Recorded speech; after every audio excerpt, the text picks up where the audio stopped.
ইন্নাহা in তাকু মিসকালা হাববাতিন মিন খারদাল, অর্থাৎ একটি অণু পরমাণু, একটি সরিষার দানা, একটি পরমাণু, একটি অণু,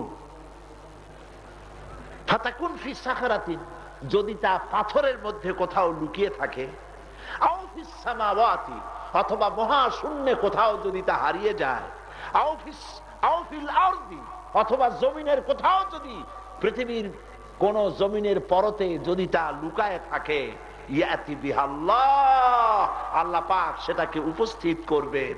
ইন্নাল্লাহা লতীফুন খাবীর, নিঃসন্দেহে আল্লাহ পাক অত্যন্ত সূক্ষ্মদর্শী এবং সবকিছু সম্পর্কে তিনি খবর রাখেন। তিনি এই নসিহত করছেন, তার টার্গেট হচ্ছে যুবক। তার টার্গেট কারা? যুবক, তরুণ। বলেন না, আমার সাথে থাকেন। তার টার্গেট কারা? তরুণ, যুবক। আর তরুণরাই হচ্ছে জাতির মেরুদণ্ড। আর সেই মেরুদণ্ড ভেঙে গিয়েছে। আজকে আমার জাতির মেরুদণ্ড আছে? আছে? দেখুন এই মেরুদণ্ডরা কোথায়? ফেন্সিডিলের আশ্রয় গ্রহণ করেছে। এই মেরুদণ্ডরা সিনেমায় গিয়ে ঢুকেছে। এই মেরুদণ্ডরা তাসের আড্ডায়, জুয়ার আড্ডায় গিয়ে বসেছে। আমরা যদি জাতির মেরুদণ্ডকে সোজা রাখার জন্য চেষ্টা করতাম, আমাদের কপাল পুড়তো না। ঠিক কিনা বলে? ঠিক কিনা?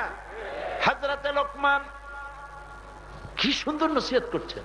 আর আল্লাহ শিখিয়েছেন, ওয়ানজির আশিরাতাকাল আকরাবিন, তোমার নিকটবর্তী আত্মীয় স্বজনকে আগে আল্লাহর কথা শোনাও, দিনের কথা শোনাও। বাইরে বাইরে ওয়াজ নসিহত করার আগে নিজের বউরে শিখাও, ছেলেরে শিখাও, মেয়েরে শিখাও, বোনকে শিখাও, ভাইকে শিখাও, প্রতিবেশীকে দিনের কথা, আল্লাহর ভয়, জাহান্নামের ভয় তাদের অন্তঃকরণের মধ্যে ঢুকাও। কোরআনে কারীমে আল্লাহ পাক বলছেন, ইয়া আইয়ুহাল্লাযীনা আমানু কু আনফুসাকুম ওয়া আহলিকুম নারা, হে বিশ্বাসীরা, তোমরা নিজেরা জাহান্নামের আগুন থেকে বাঁচো আর তোমাদের আহল আয়ালকে জাহান্নামের আগুন থেকে তাদেরকে রক্ষা করো, তাদেরকে বাঁচাও।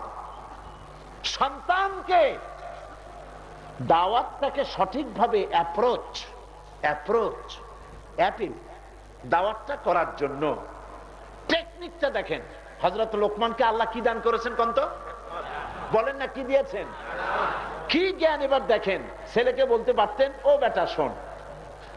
ছেলের নাম যদি হয় আব্দুল করিম, ও আব্দুল করিম শোন।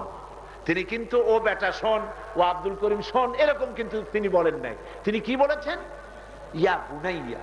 আসলে শব্দটা ছিল ইয়া ইবনি, ও আমার বেটা, ও আমার ছেলে। কিন্তু ইবনিকে তিনি তাসগীর করেছেন, ছোট্ট করেছেন, তাসগীর করেছেন। এর অর্থ দাঁড়ালো কি? ইয়া বুনাইয়া শব্দের অর্থ দাঁড়ালো কি? ও আমার কলিজার টুকরা, ও আমার নয়নের পুতুলি, আমার বাবা, আমার আব্বু জান। এইরকম যদি বাপে সন্তানদের ডাকে, সন্তানের কলিজাটা ফুলে এত বড় হয় না? আরে ভাই কথা বল না কেন? সন্তানের কলিজাটা ফুলে ওঠে না? আনন্দে কলিজা ফুলে ওঠে, ইয়া বুনাইয়া। তার মানে হলে হযরত লোকমান শিখাচ্ছেন দাওয়াতটা যেন, দাওয়াত যারা দিবা, এই দাওয়াতটা যেন মিষ্টি করে অ্যাপিলিং টোন হয়, অ্যাপ্রোচটা যেন সায়েন্টিফিক হয়, যাতে করে মানুষের হৃদয়ের দাগ কাটে। এই কথা আল্লাহ পাক কোরআন শরীফে অন্যত্র বলেছেন, উদউ ইলা সাবিলি রাব্বিকা বিল হিকমাতি ওয়াল মাউইদাতিল হাসানা। সুন্দর সুন্দর ভাষায়, মিষ্টি মিষ্টি কথা দিয়া, কৌশলের সাথে আল্লাহর বান্দাগুলিকে আল্লাহর পথে ডাকো। সুবহানাল্লাহ, মিষ্টি করে ডাকো। হযরত লোকমান বলতেছেন, ইয়া বুনাইয়া, ও আমার কলিজার টুকরা, নয়নের পুতুলি। যেভাবে ডাকছেন তাতে কিন্তু মনে হয় ছেলে বুঝি খুব ছোট্ট, কিন্তু নসিহত দেখে মনে হয় ছোট্ট ছেলে যদি হয় তাহলে ছোট ছেলেকে এত বড় নসিহত করা যায় না। এটা কিরকম? এটা হচ্ছে আমাদের ঢাকায়, খুলনায়, বরিশালে এরকম আছে, বাবা ছেলেকে ডাকতেছে, খোকা, ও গেদা। খোকা গেদা করে ডাক দিলে মনে হয় যেন সত্যি খুব ছোট। যখন গেদা সামনে আসে তখন দেখা যায় গেদা কয়েক গেদার বাপ। তো বাপ ছেলেকে আদর করে গেদা বলে, খোকা বলে। লোকমান তার ছেলেকে ইয়া বুনাইয়া, ও আমার কলিজার টুকরা, এই করে ডাক দিলেন। সুবহানাল্লাহ বিহামদিহি। শেখেন, আমরা যেন সবাই শিখতে পারি। বলেন আমিন, বলেন আমিন। অনেক সময় ছেলেরা বেয়াড়া হয়ে যায়, বন্ধু বান্ধবের ফেরে পড়ে দুষ্ট হয়ে যায়, খারাপ হয়ে যায়।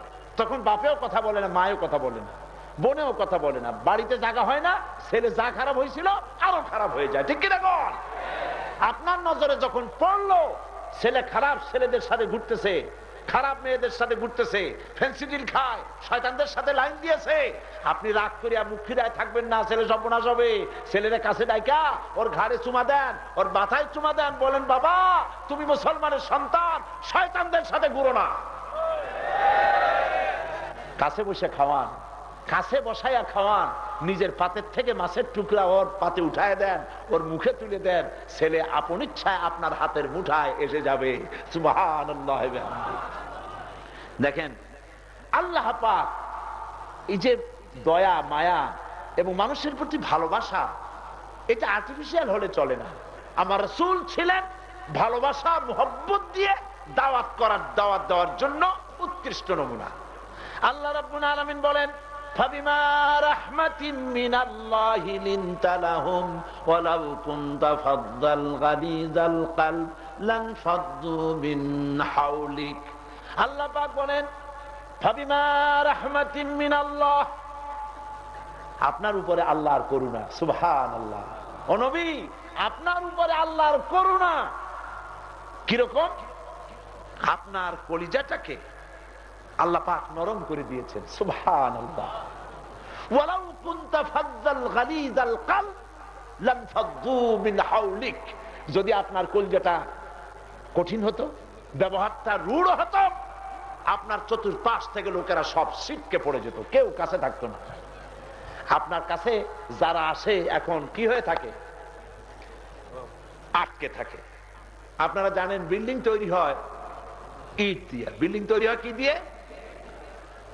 এই দুইটা শক্ত ইট জোড়া দেওয়ার জন্য মাঝখানে কি দেওয়া হয়? সিমেন্ট। শক্ত না নরম? প্রথমে কি থাকে? নরম। একটা ইটের উপরে নরম একটু সিমেন্ট দিয়া আর একটা ইট দেয়, তারপর একটু সময় পরে কিউরিং পানি টানি দেওয়ার পর দুই ইট মিলা এমন ওয়াল হয়ে গেল কান্নাহুম বুনিয়ানুম মারসুস, এমন শক্ত প্রাচীর হলো। এবার কুড়াল মারেন, আগুন জ্বলবে, দেওয়াল ভাঙবে না। সুতরাং রাসূল করিম সাল্লাল্লাহু আলাইহি ওয়াসাল্লাম মানুষগুলোরে মিলাইছে। মানুষগুলি হলো পাথর, দুইটা পাথর, দুইটা মানুষ, দুইটা পাথর। হুজুরের মোহব্বত হলো সিমেন্ট। হুজুর মোহব্বত দিয়া পাথরগুলি মিলাইয়া দিয়া ইসলামের পতাকা দুনিয়া জুড়ে উড়াই দিয়েছেন। এটাই ছিল। এবার হুজুরের আখলাক মুবারক দেখুন, আখলাক মুবারক। এক ইহুদি, এক বদুবী মসজিদের ভিতরে পেশাব করে দিছে, মসজিদে নববীর মধ্যে। চিন্তা করেন, আমাদের দেশে কুদরতুল্লাহ মসজিদের সামনে দাঁড়াইয়া যদি মসজিদ পেছাইয়া কেউ যদি পেশাব করা আরম্ভ করে, কি করবেন? কোন কি করবেন? জি আমি বুঝি আপনারা কি করবেন। ওই লোক কল্লা নিয়ে বাড়ি ফিরে যেতে পারবে না। কুদরতুল্লাহ মসজিদের সম্মান বেশি না মসজিদে নববীর সম্মান বেশি? মসজিদে নববীর ভিতরে পেশাব করতেছে, সাহাবীদের মেজাজ গরম হয়ে গেছে। হুজুর অর্ডার দেন, ওরে পেশাব করাই দি জম্মের মতো। হুজুর বলছেন না, বাধা দিও না, বাধা দিলে ক্ষতি হবে, ওর সবটা আনলোড করতে দাও। বাধা দিলে পরে তো দৌড় দিবে, পেশাবে এক জায়গায় পড়তেছিল সব জায়গায় ছড়াবে। কাজী ওরে বাধা দিও না, ওরে সবটা শেষ করতে দাও। সবটা শেষ করার পর হুজুর তাকে কাছে ডাকলেন, বললেন তুমি যে কামটা করছো তুমি কি জানো এটা কি? কয় যে না, বুঝি না।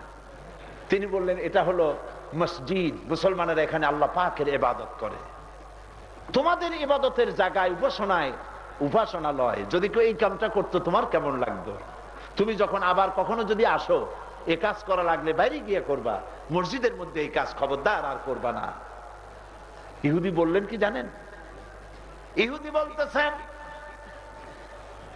ইয়া মুহাম্মদ সাল্লাল্লাহু আলাইহি ওয়াসাল্লাম, আমার ধারণা ছিল আপনি প্রচলিত রাজা বাদশাহ ধরনের একজন মানুষ, কিন্তু আপনি সত্যিই তা নন। যদি তাই হতেন, আমি যে অপকর্ম করেছি এতক্ষণে আমার মাথা মাটিতে গড়াগড়ি যেত। আপনি কিছুই করলেন না, ইশারা দিলেন না, মানলেন না, ধরলেন না, গাইল দিলেন না, আমারে বুঝাই দিলেন। আমি বিশ্বাস করেছি সাধারণ আপনি নন, আপনি আল্লাহর নবী, তাতে কোনো সন্দেহ নাই। আমি পড়ে নিলাম লা ইলাহা ইল্লাল্লাহু মুহাম্মাদুর রাসূলুল্লাহ।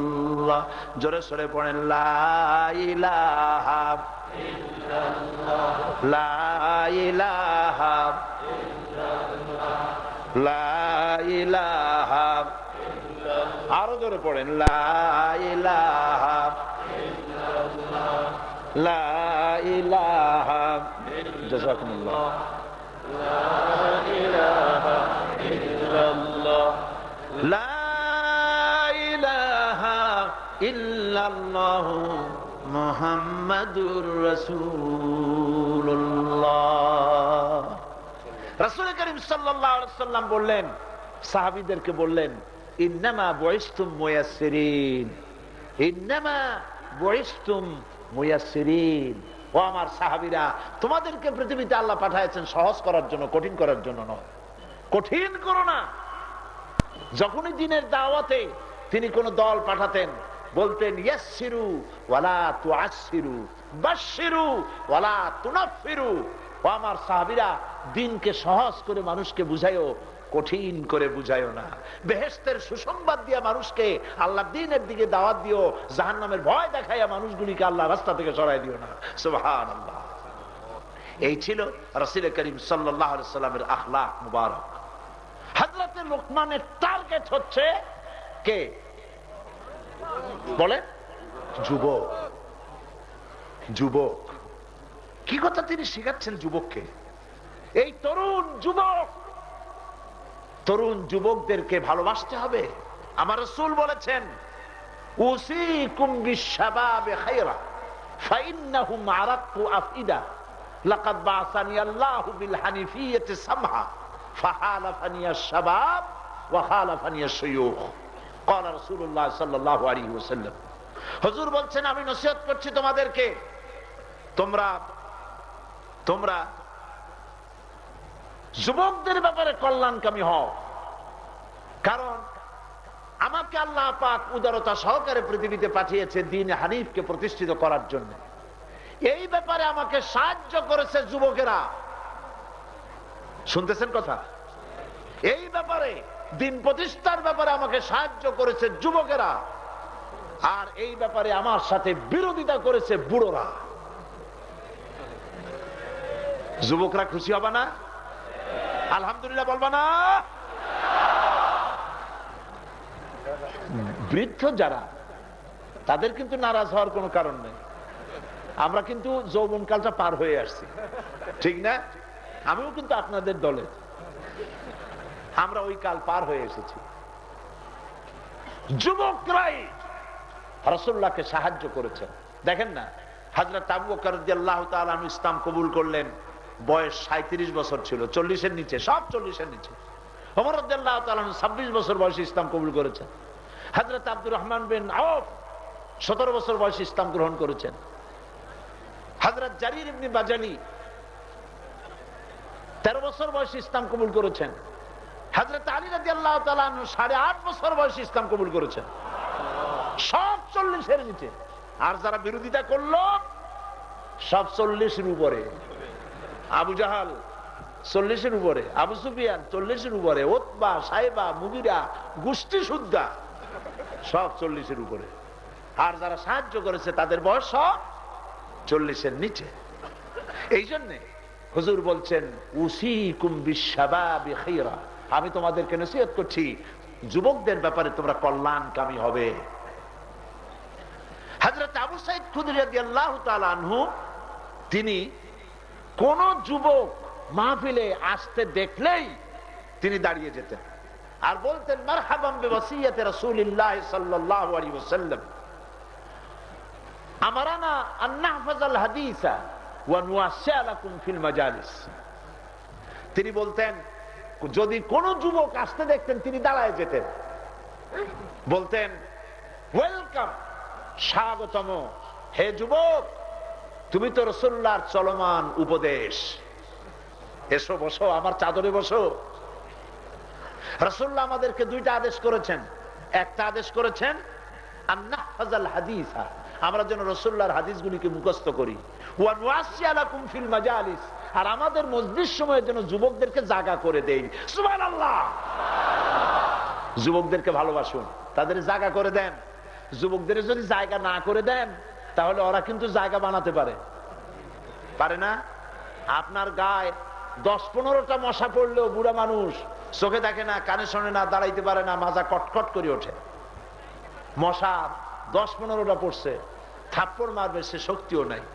আর যুবক একটা মশা বসতে পারে নাই, কেবল ভনভান করছে, এমন থাপ্পড় মারে মশার বংশ শুদ্ধ আর দিল্লি তালাশ করে যে যাবো কোন পথে। এই হলো যুব শক্তি। সুতরাং আপনি যদি জায়গা না দেন, ও জায়গা করে নেবে। কোন জায়গা করবে? যেখানে লেখা থাকে হাউসফুল, জাবের লাঠি দিয়ে পিটাইয়া জায়গা বানায় নেবে। তারা গায়ে শক্তি আছে। কাজী যুবকদেরকে কাজে লাগান, তরুণদেরকে কাজে লাগান।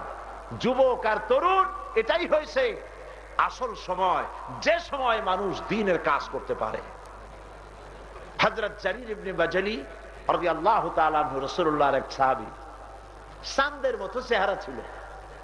কোন মজলিসে জারীর আসলে সাহাবায়ে কেরাম বলতেন আমাদের মধ্যে এক ফালি চাঁদ উদিত হয়েছে, এত সুন্দর চেহারা ছিল। হুজুর সাল্লাল্লাহু আলাইহি ওয়াসাল্লাম এক মজলিসে বসা, সেখানে জারীর এসেছেন কিন্তু বসার জায়গা পান নাই। হুজুর সাল্লাল্লাহু আলাইহি ওয়াসাল্লাম নিজের শরীর মোবারকের চাদরটা খুলে যুবকের জন্য থ্রো করে দিলেন। ইজলিস ইয়া জারীর, ও জারীর তুমি আমার চাদরের উপরে বসো। সুবহানাল্লাহ বলবেন না? ফাকাব্বালাহা জারীর ওয়া দাম্মাহা ইলাই ওয়া ক্বাল আকরামাকাল্লাহ কামা আকরামতানি ইয়া রাসূলুল্লাহ। হযরত জারীর রাসূলুল্লাহর চাদর মোবারককে জড়ায় ধরে কাঁদতে লাগলেন, বুকের সাথে জড়ায়। হে রাসূল, আপনার চাদরের উপরে বসার হিম্মত কি কারো আছে? আপনি আমার চাদরে বসতে বলিয়া আপনি আমাকে মর্যাদা দিয়েছেন, আল্লাহ আপনার মর্যাদা আরো আরো আরো বাড়ায় দিক। এই যুবক কি আর কখনো খারাপ হইতে পারবে? সুবহানাল্লাহ বিহামদিহি। বন্ধুগণ, আজকে যারা তরুণ, ওদের মধ্যেই প্রধানমন্ত্রী, ওদের মধ্যেই প্রেসিডেন্ট, ওদের মধ্যেই প্রধান সেনাপতি, ওদের মধ্যেই স্পিকার, ওদের মধ্যেই পীর ওলিউল্লাহ, ওদের মধ্যেই কবি সাহিত্যিক, ওদের মধ্যেই সব। ঘুমিয়ে আছে কি জানি শিশুর পিতা সব শিশুদের অন্তরে। এইসব কবিতা আজকাল নাই। কবিতার যা 12টা বাজাইছে আজকাল। সেই যে কবে ওই সতীনাথ বসাক না কি এক হিন্দু লোক ছিলেন, ওই আদর্শলিপি লিখছিল, মনে আছেন? আমরা পড়ছি ছোটবেলায় আদর্শলিপি। সেই আদর্শলিপির কথা আমার এখনো মনে পড়ে। সেই আদর্শলিপিতে লেখা ছিল, সদা সত্য কথা কহিও, গুরুজনকে ভক্তি করিও, বিনা সম্বলে পথ চলিও না। কি সুন্দর সুন্দর কথা লিখুক হিন্দুতে, ভালো কথা যাই লিখবে ইসলামের গ্রহণ করতে কোনো আপত্তি নাই। সুবহানাল্লাহ। আজও পর্যন্ত মনে আছে। আর এখন কবিতা হলো হাট্টিমা টিম টিম, তারা মাছে পারে গোড়ার ডিম। কি শিখবে আপনার ছেলে? আপনি বলেন শিখবেটা কি? বাঘ পায়রা মাথায় দিয়ে গোড়ার ডিম। আশ্চর্য কথা। সুতরাং কবিগুলো নষ্ট হয়ে গেছে, আগের মতো নাই ওরকম। তবে সব নষ্ট হয় নাই, ভালো তো কিছু সবসময় থাকে, ভালো আছে। জাতীয় কবি কাজী নজরুল ইসলাম বলেছেন, মসজিদেরই পাশে আমার কবর দিও ভাই, যেন সকাল সন্ধে মুয়াজ্জিনের আজান শুনতে পাই। আল্লাহ কবুল করছে না? কবুল করছে না? মসজিদের পাশেই কবর হয়েছে। সুবহানাল্লাহ। আল্লাহ নজরুলকে জান্নাত দিয়া দিও, ফররুখকে জান্নাত দিয়া দিও। এর নাম কবি। আর বাকি এই ধরনের কবিতা যারা রাখে, নাস্তিক, মুরতাদ, ভারতের 5 গোলাম।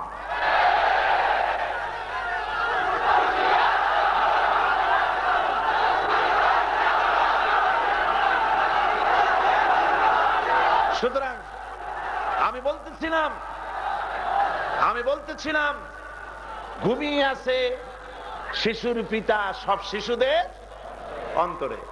আজকের তরুণরাই আগামী দিন প্রেসিডেন্ট হবে, মন্ত্রী হবে, ওদেরকে আপনারা লোকমান যেমন তার সন্তানকে বুঝাইছে, কি বুঝাইছে দেখেন।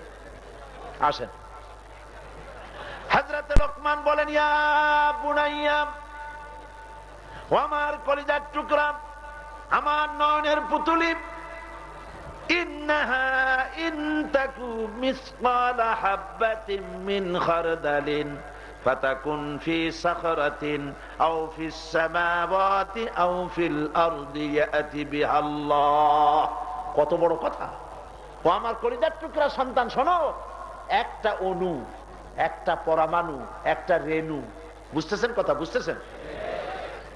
একটা সরিষার দানা যদি পৃথিবীর কোন পাথরের ভিতরে পলায় থাকে, যদি সেটা মহাশূন্যে কোথাও হারায় যায়, অথবা মাটির পরতে কোথাও যদি লুকায়িত থাকে, ইয়াতি বিহাল্লাহ, আল্লাহ পাক ওটাকে হাজির করবেন। একটা সরিষার দানা যদি পলায় না থাকতে পারে, সেটা যদি আল্লাহ দেখেন, তুমি যুবক বেশ্যা বাড়ি যাও, আল্লাহ দেখেন না? তুমি ফেন্সিডিল খাও, আল্লাহ দেখেন না? তুমি তাফসীরের বিরুদ্ধে আন্দোলন করো, মিছিল করো, আল্লাহ দেখেন না? ছেলের বুঝা,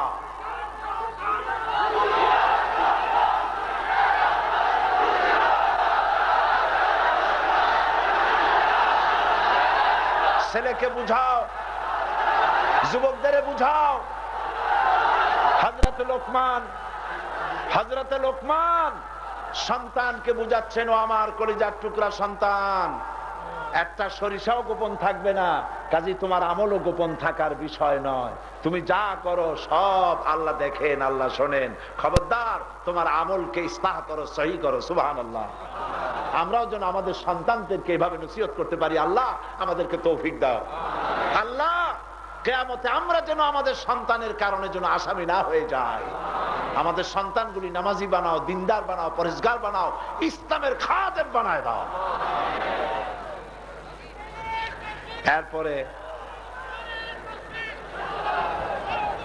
দেখুন, ছেলেকে লোক এখনো নসিহত শেষ হয়নি।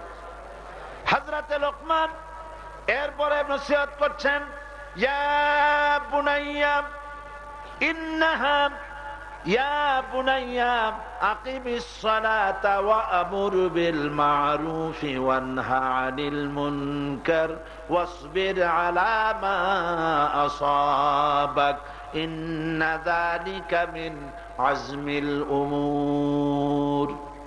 ইয়া বুনাইয়া, হে আমার কলিজার টুকরা সন্তান, আকিমিস সালাত, নামাজ প্রতিষ্ঠা করো। সুবহানাল্লাহ। আরে আমার দেশের পোড়া কপাইলে অনেক মানুষ আছে, ছেলের মেট্রিক পরীক্ষা, সারা রাত জাগছে, খবরদার ফজরে উঠায়ও না, নিজে চোরের মতো মসজিদে চলে যায়, ছেলেটারে উঠায় না।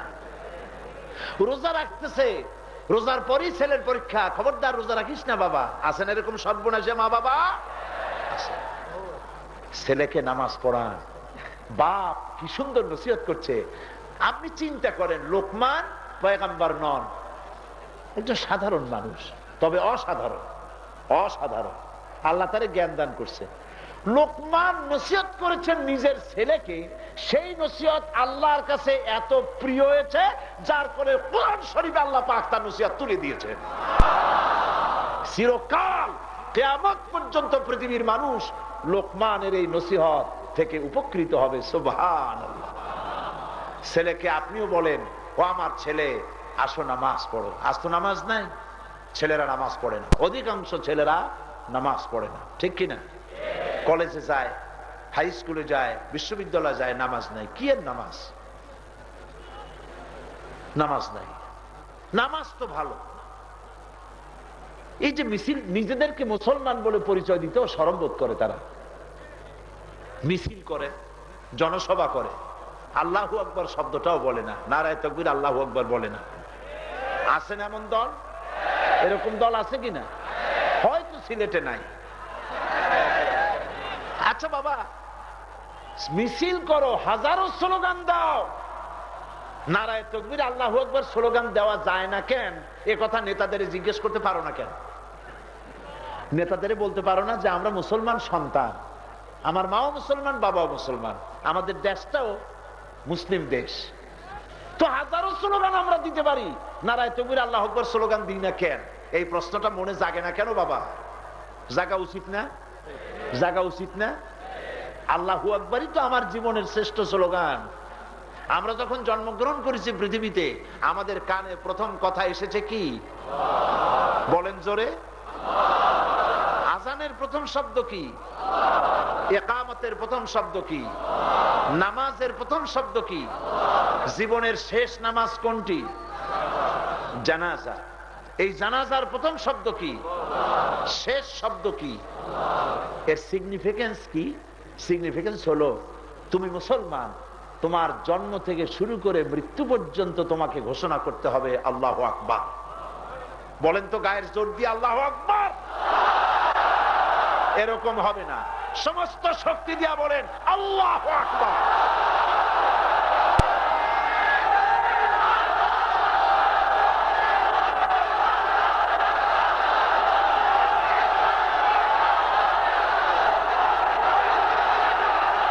বসেন, এই ভাই দাঁড়াবেন না, বসেন বসেন। এটা ঠিক না, এটা ঠিক নয়। আপনারা বসুন, দাঁড়াবেন না, বসেন। আপনি যদি দাঁড়ায়া দেখতে চান কত লোক হয়েছে, তাহলে একজন আর একজনের মাথা ছাড়া কিছুই দেখবেন। আজকে তো সিলেটের ইতিহাস, শাহজালালের পুণ্যভূমির আজকে তো ইতিহাস হয়ে গেছে। গোটা সিলেট ডেডলক হয়ে গেছে আল্লাহর বান্দা দিয়া। আলহামদুলিল্লাহ। কে ঠেকাবি আল্লাহর কোরআন? আল্লাহর কোরআন ঠেকানো যাবে? যাবে না, বন্ধ করা যাবে না। কোরআনের আওয়াজ উঠেছে, কালিমাতুল্লাহি হিয়াল উলিয়া, কিয়ামত পর্যন্ত টিকে থাকবে। বলো সুবহানাল্লাহ। সুতরাং আল্লাহু আকবারের স্লোগান যারা দিতে পারো না, নেতাদের কাছে জিজ্ঞেস করো যে কপাল পুড়লো কেন, আল্লাহু আকবার দিতে পারি না কেন? যদি দিতে না দেয়, এমন দলের কপালে লাথি মেরে বেরিয়ে আয়, মুসলমানদের কোলে ঝাঁপায় পড়।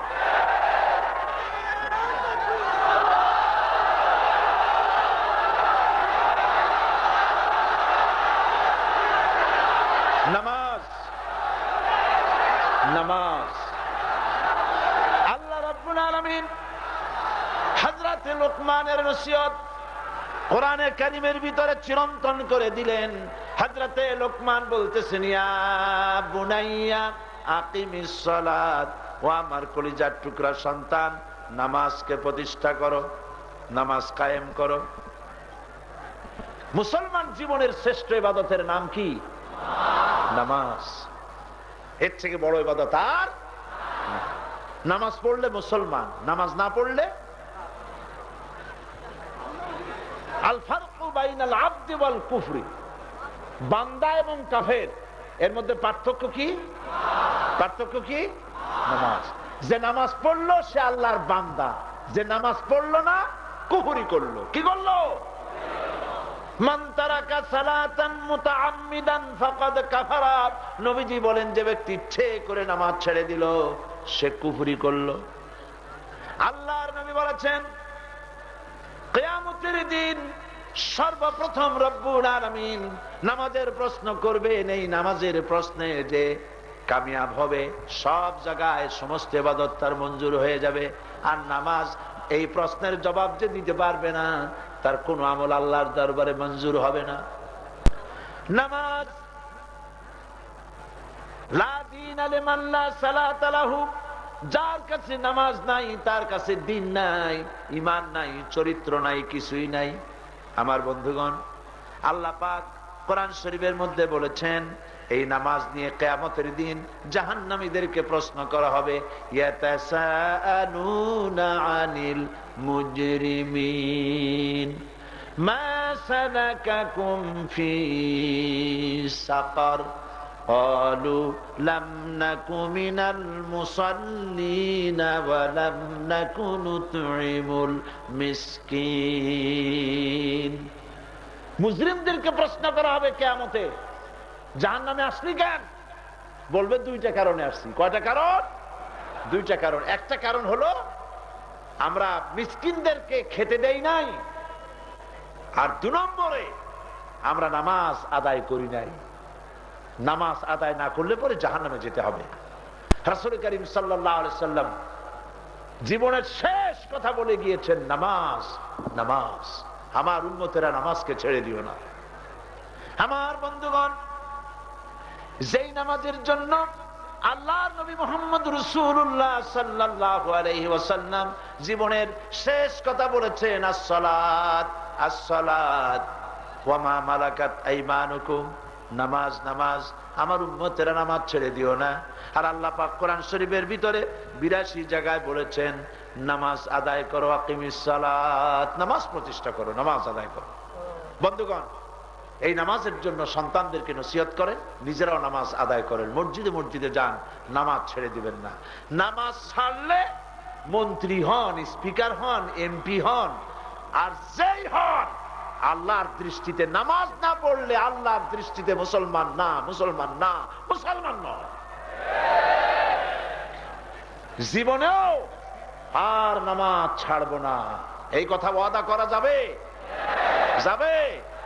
সকলে 2 হাত উঁচু করেন, 2 হাত বলেন, ইয়া আল্লাহ, কোরআনের মাহফিলে তোমার পবিত্র নামে শপথ করি, কসম করি, ওয়াদা করি, যতদিন পর্যন্ত মালাকুল মউত আমার মাথার কাছে না আসতেছে, ততদিন পর্যন্ত ফরজ নামাজ, ফরজ রোজা, শরীয়তের ওজর ছাড়া আর ছেড়ে দেব না, আর ছেড়ে দেব না, আর ছেড়ে দেব না। এবার চিৎকার দিয়া বলেন, ইয়া আল্লাহ, আমার আজকের এই ওয়াদা আমার মৃত্যু পর্যন্ত পালন করার তৌফিক দাও। আমিন, আমিন, আমিন ইয়া রাব্বাল আলামিন। সবাই হাত নামান। আল্লাহ পাক এই ওয়াদা মঞ্জুর করুন, বলি আমিন। সবাই বলি আমিন। বন্ধুগণ, হযরত লুকমান তিনি তার সন্তানকে বলছেন, ইয়া বুনাইয়া আকিমিস সালাতা ওয়া আমুর বিল মারুফ ওয়া নহা আনিল মুনকার, নামাজ প্রতিষ্ঠা করো আর সৎ কাজের আদেশ করো, অন্যায় কাজের নিষেধ করো। ওয়াসবির আলা মা আসাবাক, আর এই সব কাজ করতে গেলে বিপদ আসে, বিপদ আসলে পরে ধৈর্য ধরো। ইন্না যালিকা মিন আজমিল উমুর, আর এই কাজটা খুব কঠিন কাজ। এই কাজটা করতে পারে কারা? যাদের বুকের পাটা আছে, হিম্মত আছে, যারা ইসলামের জন্য কমিটেড, ডিভোটেড, কেবলমাত্র সেই সব লোকেরাই এই কাজ করতে পারে। কোনটা? ওয়া'মুর বিল মারুফ ওয়া নহা আনিল মুনকার, ভালো কাজের আদেশ করো, অন্যায় কাজ থেকে মানুষকে ফিরাও। আজ এই কাজটি সমাজের মধ্যে চালু নাই। আছে চালু? আছে চালু? দেখেন না সিনেমার পোস্টার, সিনেমার পোস্টার। এদেশে সিনেমা কি বলে, ব্রিটিশ পিরিয়ডেও সিনেমা ছিল, ছিল না? পাকিস্তান আমলে ছিল না? এখনো আছে। কিন্তু এত বিশ্রী সিনেমার ছবি, এত উলঙ্গ নগ্ন ছবি এই দেশের ইতিহাসে কোনোদিন রাস্তায় টানানো এ জাতি দেখে নাই। ঠিক কিনা বলেন? কি সব বিশ্রী সিনেমা শুরু হয়েছে। রাস্তায় চলতে গিয়ে বাবা তার যুবতী মেয়ে নিয়ে যাতায়াত করার সময় যদি দেওয়ালের দিকে তাকায়, লজ্জায় বাপের মাথা হেট হয়ে যাবে। মেয়ে মরে যেতে চাইবে। ভাই বোন একসঙ্গে রাস্তায় চলা কঠিন হয়ে গেছে। ঠিক কিনা? কি সব বিশ্রী বিশ্রী নাম। বোন কেন বেশ্যা, মা কেন ফকিরিনী, বাপ কেন আসামি, খাইছি তোরে। এই হচ্ছে সিনেমা। নাউজুবিল্লাহ বলেন, নাউজুবিল্লাহ। শয়তান চিল্লায় বলেন কি? ওয়া'মুর বিল মারুফ, ভালো কাজের আদেশ করো, ওয়া নহা আনিল মুনকার, খারাপ কাজ থেকে ফিরাও। আপনারা আপনাদের ডিসি, এই সিলেটের ডিসি এবং এসপি কে বলেন, রমজান এসে গেছে, আজ মাসের কত? 24 চলে গেল। আর 2-3 দিন পরেই রমজান শুরু হয়ে যাবে। ডিসি সাহেবকে বলুন, আঞ্জুমানে খেদমতে কোরআনের পক্ষ থেকে ডিসি সাহেবকে স্মারক দেন, জানায় দেন এই সিলেট শহর শাহজালালের পুণ্যভূমি, রাস্তায় সিনেমার পোস্টার সহ্য করা হবে না। পুলিশ দিয়া পোস্টার ছেড়েন, যদি পুলিশে না ছেড়ে জনগণ পোস্টারে আলকাতরা মাখায় দেবে।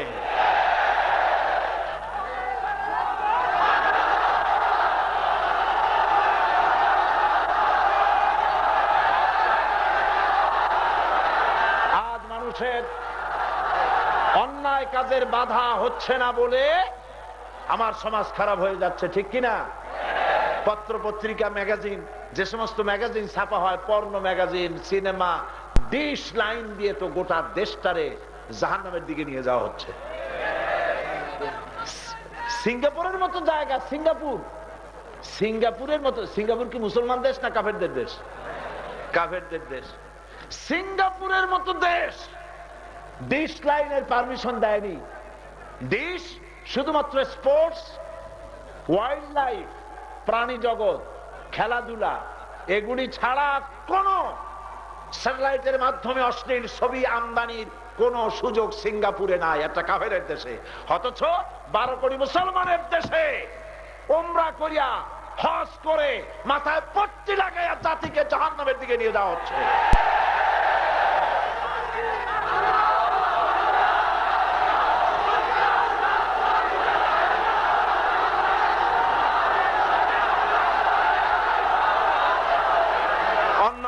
থেকে অন্যায় কাজের বাধা দিতে হবে। হযরতে লোকমান শিক্ষা দিচ্ছেন। বন্ধুগণ, এই কাজটি আসলে, এই যে ভালো কাজের আদেশ, অন্যায় কাজের নিষেধ, এই দায়িত্বটা হলো গোটা উম্মতের দায়িত্ব। এই দায়িত্ব কার? লোকমান এই দায়িত্বটা দিলেন নিজের ছেলেকে, আল্লাহ দিলেন গোটা উম্মতকে। সুবহানাল্লাহ বলেন। কিরকম? আল্লাহ পাক বলেন, কুনতুম খায়রা উম্মাতিন উখরিজাত লিন-নাসি তা'মুরুনা বিল মা'রুফি ওয়া তানহাউনা আনিল মুনকার। আল্লাহ বলছেন, তোমরা ইমামে আকওয়াম, তোমরা খায়রি উমাম। तमाम পৃথিবীর ভিতরে শ্রেষ্ঠ জাতি কারা? চিল্লায় বলেন, কারা শ্রেষ্ঠ জাতি? কারা? আজ এরা নিজেদেরকে মুসলমান বলেও পরিচয় দিতে চায় না, পরিচয় হলো বাঙালি। আমার প্রথম পরিচয়, আমি মুসলমান।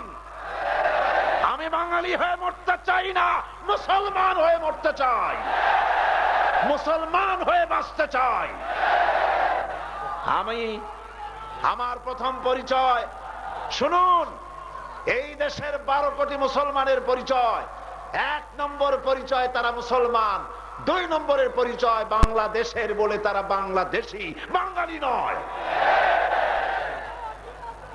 কারণ বাঙালি পশ্চিমবঙ্গেও আছে, এটা ষড়যন্ত্রমূলক স্লোগান। বাঙালি বললে পশ্চিমবঙ্গের বাঙালি না বাংলাদেশের বাঙালি বোঝা যায় না।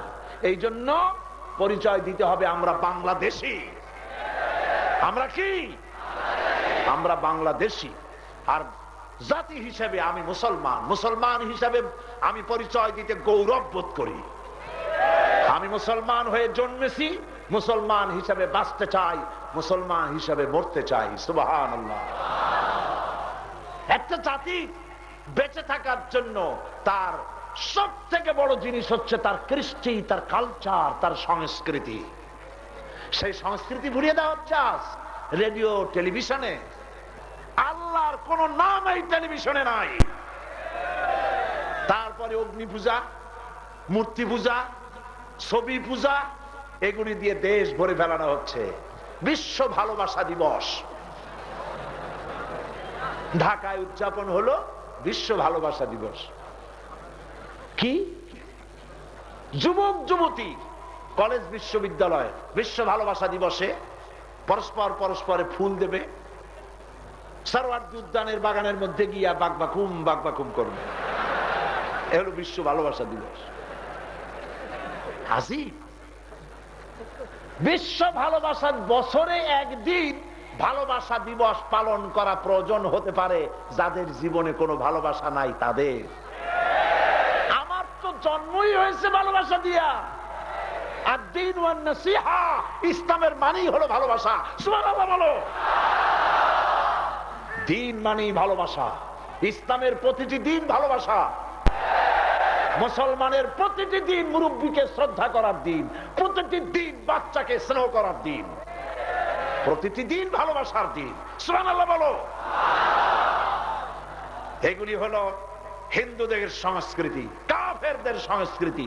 হাতে রাখি বন্ধন, পয়লা বৈশাখ উদযাপন, পৌষ মেলা, নবান্ন উৎসব করা, এগুলি মুসলমানের জন্য নয়।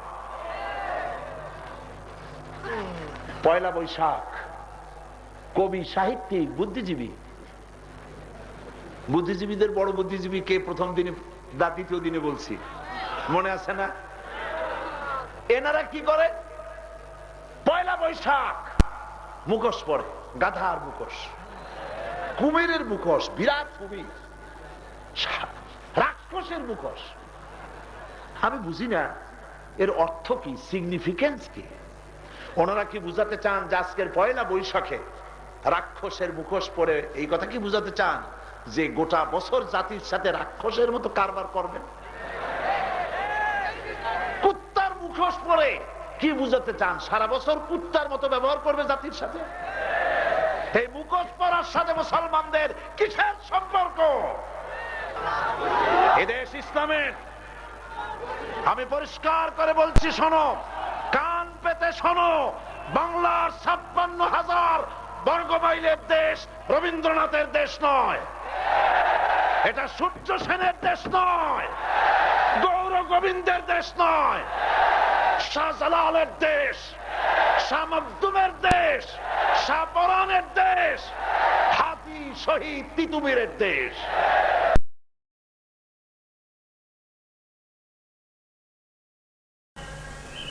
وعلى الله قصد السبيل ومنها جائر ولو شاء لهداكم أجمعين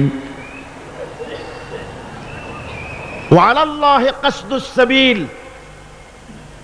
আর সোজা রাস্তাটা বলে দেওয়ার দায়িত্ব আমি আল্লাহ।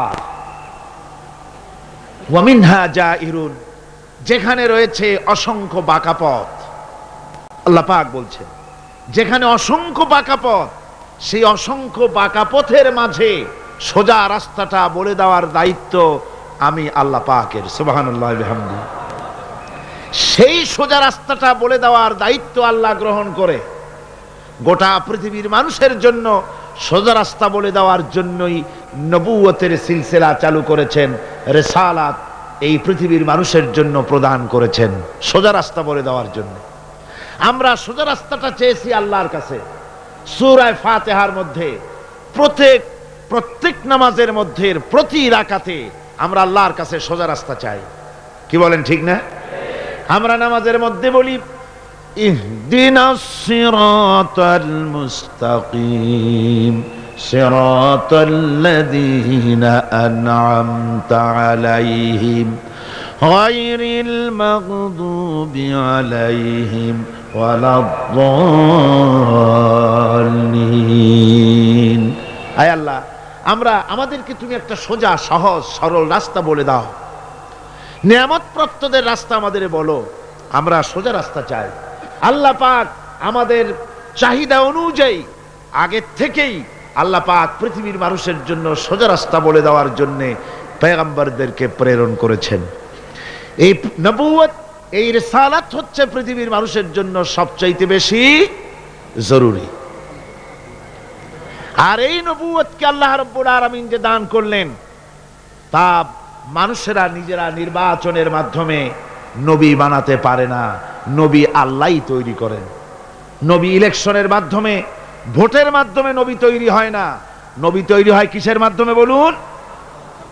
জি, আল্লাহ রাব্বুল আলামিন নবুয়ত তিনি দেন, নবুয়ত তিনি মনোনীত করেন, তিনি নির্বাচনের মুহতাজ করেন নাই নবুয়তকে। যেহেতু যারা নবী হবেন তাদেরকে আল্লাহ পাক আগের থেকেই তৈরি করে রাখেন। হঠাৎ করে 40 বছর বয়সের সময় কোনো একটি লোক পথের থেকে ধরে নিয়ে আল্লাহ নবী বানান না, নবী বানান আগের থেকেই। আল্লাহ পাক মানুষের জন্য পথ সৃষ্টি করেছেন, পথ তিনি তৈরি করেছেন। আমরা দেখতে পাই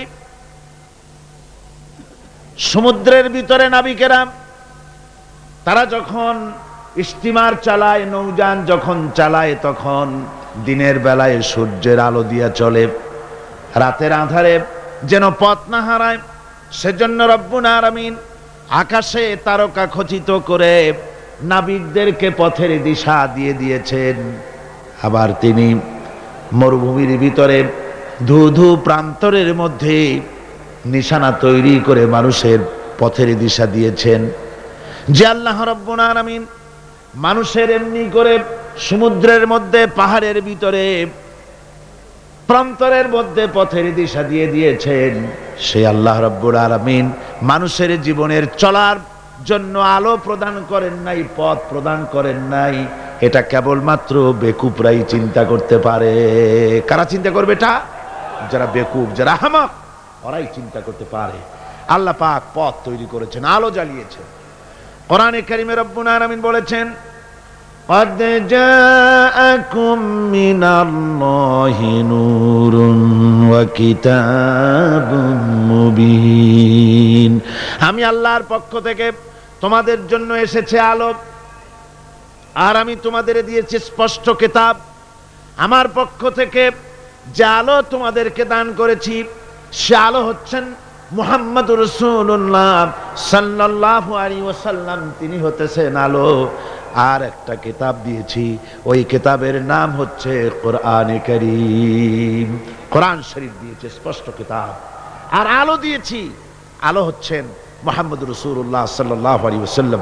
হুজুরকে নূর বলা হয়েছে, হুজুরকে সিরাজাম মুনীরা বলা হয়েছে, একটা উজ্জ্বল প্রদীপ বলা হয়েছে। হুজুর যেমন শানওয়ালা, বরকতওয়ালা নবী, তাকে তো প্রদীপের সাথে নয়, তাকে তুলনা করা দরকার ছিল সূর্যের আলোর সাথে, চাঁদের আলোর সাথে। কিন্তু আল্লাহ রাব্বুল আলামিন সূর্য এবং চাঁদের সাথে তুলনা না করে হুজুরকে তুলনা করেছেন প্রদীপের সাথে। কারণ হচ্ছে সূর্যের আলো যতই প্রখর হোক, সূর্যের আলো যতই প্রচন্ড হোক, এই সূর্য কিয়ামত পর্যন্ত চেষ্টা করে নতুন আরেকটি ছোট্ট সূর্যের জন্ম দিতে পারবে না। চাঁদের আলো যতই সুন্দর হোক, যতই স্নিগ্ধ হোক না কেন, কিয়ামত পর্যন্ত চেষ্টা করে চাঁদ নতুন ছোট্ট একটি চাঁদের জন্ম দিতে পারবে না। অথচ একটা প্রদীপ, এই প্রদীপ থেকে যদি কেউ আলো ধরাতে চায়, আর একটা ধরানো যাবে, 10টা যাবে, 100টা যাবে, সহস্রটা যাবে। যত আলো ধরাতে চায়, একটা প্রদীপ থেকে মানুষ আলো হাজারো হাজারো লাখো লাখো আলো ধরাতে পারে, তাতে ওই প্রদীপের আলো মোটেই কমে যাবে না। ঠিক কিনা বলেন? সুতরাং রাসূল পাক সাল্লাল্লাহু আলাইহি ওয়াসাল্লাম হচ্ছেন জ্ঞানের প্রদীপ। কিসের প্রদীপ? জ্ঞানের প্রদীপ। তার কাছ থেকে, আল্লাহ রাব্বুল আলামিনের কাছ থেকে এসেছে জ্ঞান। সেই জ্ঞান তিনি বিকিরণ করেছেন, বিতরণ করেছেন গোটা বিশ্ববাসীর জন্য। সুতরাং হেদায়েতটা আল্লাহর পক্ষ থেকে পয়গম্বরদের কাছে সরাসরি আসে, অন্যদের কাছে আসে না। এই পৃথিবীতে না দার্শনিকরাও নেতা, রাজনৈতিক নেতারাও নেতা।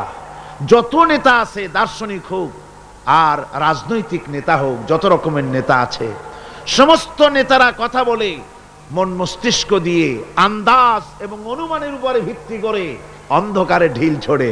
আর পয়গম্বরেরা আন্দাজের উপরে ভিত্তি করে, অনুমানের উপরে ভিত্তি করে কোনো কথা বলেন না, অন্ধকারে ঢিল ছোড়েন না, পর্যবেক্ষণ করে চোখে দেখে বিশ্বাসের ভিত্তিতে আল্লাহর পক্ষ থেকে যে কথা আসে সেই কথাই দৃঢ়তার সাথে তারা পেশ করে থাকেন।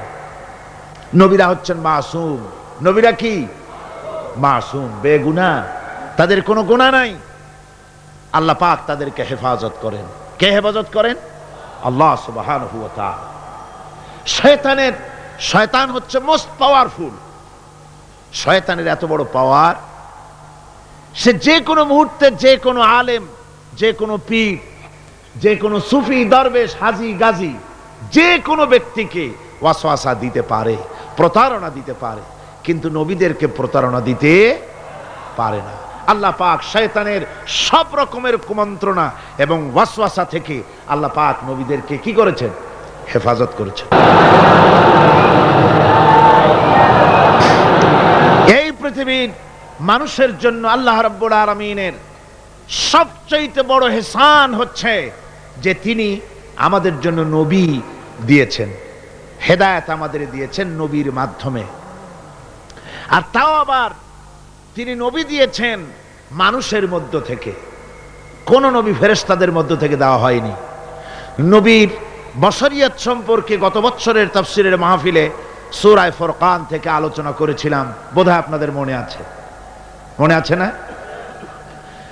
আল্লাহ পাকের এটা ইহসান যে তিনি নবী বানিয়েছেন সব মানুষদের, ফেরেশতাদের নবী বানান নাই। ফেরেশতা নবী হলে আমাদের জন্য সুবিধা হতো না, কি বলেন ঠিক না? তার কারণ হলো ফেরেশতারা পুরুষও না, নারীও না, তারা মানুষের সমস্যা বোঝেন না, তাদের কল নাই, কারখানা নাই, তাদের ক্ষেত খামার নাই, মহিষ গরু নাই, তাদের রাজনীতি নাই, তাদের ইলেকশন নাই, তাদের ভোটাভুটি নাই, তাদের কিছুই নাই। তারা শুধু আল্লাহ পাকের আজ্ঞাবহ বিরাট এক বাহিনী। তো তারা পুরুষও না, নারীও না। সুতরাং স্বামী স্ত্রীর মধ্যে যদি কোনো মনোমালিন্যর সৃষ্টি হয় তাহলে তার মীমাংসা করা তাদের পক্ষে সম্ভব না। তারা কি করে জানবে যে স্বামী স্ত্রীর মধ্যে গন্ডগোল হয় কেন, আর তা মিটাই কি করে? কল কারখানা তাদের নাই, তারা শ্রম দেয় না, তারা কল কারখানার মালিকও না। সুতরাং শ্রমিকদের সাথে মালিকের বাধে কেন, আর মেটে কিসে, তাও তাদের বোঝার কথা না। তারা রাজনীতি করে না, তারা ইলেকশন করে না, তারা আল্লাহ পাকের আজ্ঞাবহ বাহিনী। মানুষকে রাজনীতি করতে হয়, সমাজ নিয়ে বাস করতে হয়। সুতরাং রাজনীতি করতে গিয়ে মানুষকে হরতালের ডাক দিতে হয়, ধর্মঘট করতে হয়, ভোটাভুটি করতে হয়, কত কিছু করতে হয়। ফেরেশতা যদি নবী হতো তো মানুষের প্রতি ইহসান হতো না।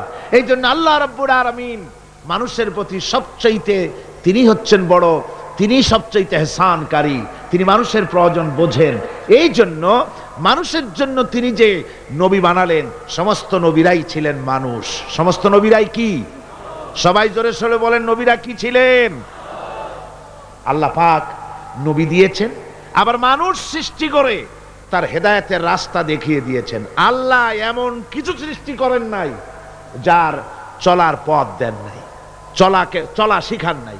সৃষ্টি করেছেন অথচ চলা শিখান নাই, এমন কিছুই সৃষ্টি করেন নাই। যেমন আল্লাহ রাব্বুল আলামিন চোখ সৃষ্টি করেছেন দেখার জন্য, চোখ দেখার কাজ করে, কান শোনার কাজ করে। পাখিকে সৃষ্টি করে ওড়ার মতো ট্রেনিং আল্লাহ রাব্বুল আলামিন দিয়ে দিয়েছেন। মাছকে সাঁতার কাটার ট্রেনিং দিয়ে দিয়েছেন। আপনি দেখুন, আপনার বাড়ির মুরগির ডিমের থেকে বাচ্চা বেরোবার পর আপনি যদি তাকে পানির মধ্যে ছেড়ে দেন, সে চুবনি খেয়ে মরে যাবে।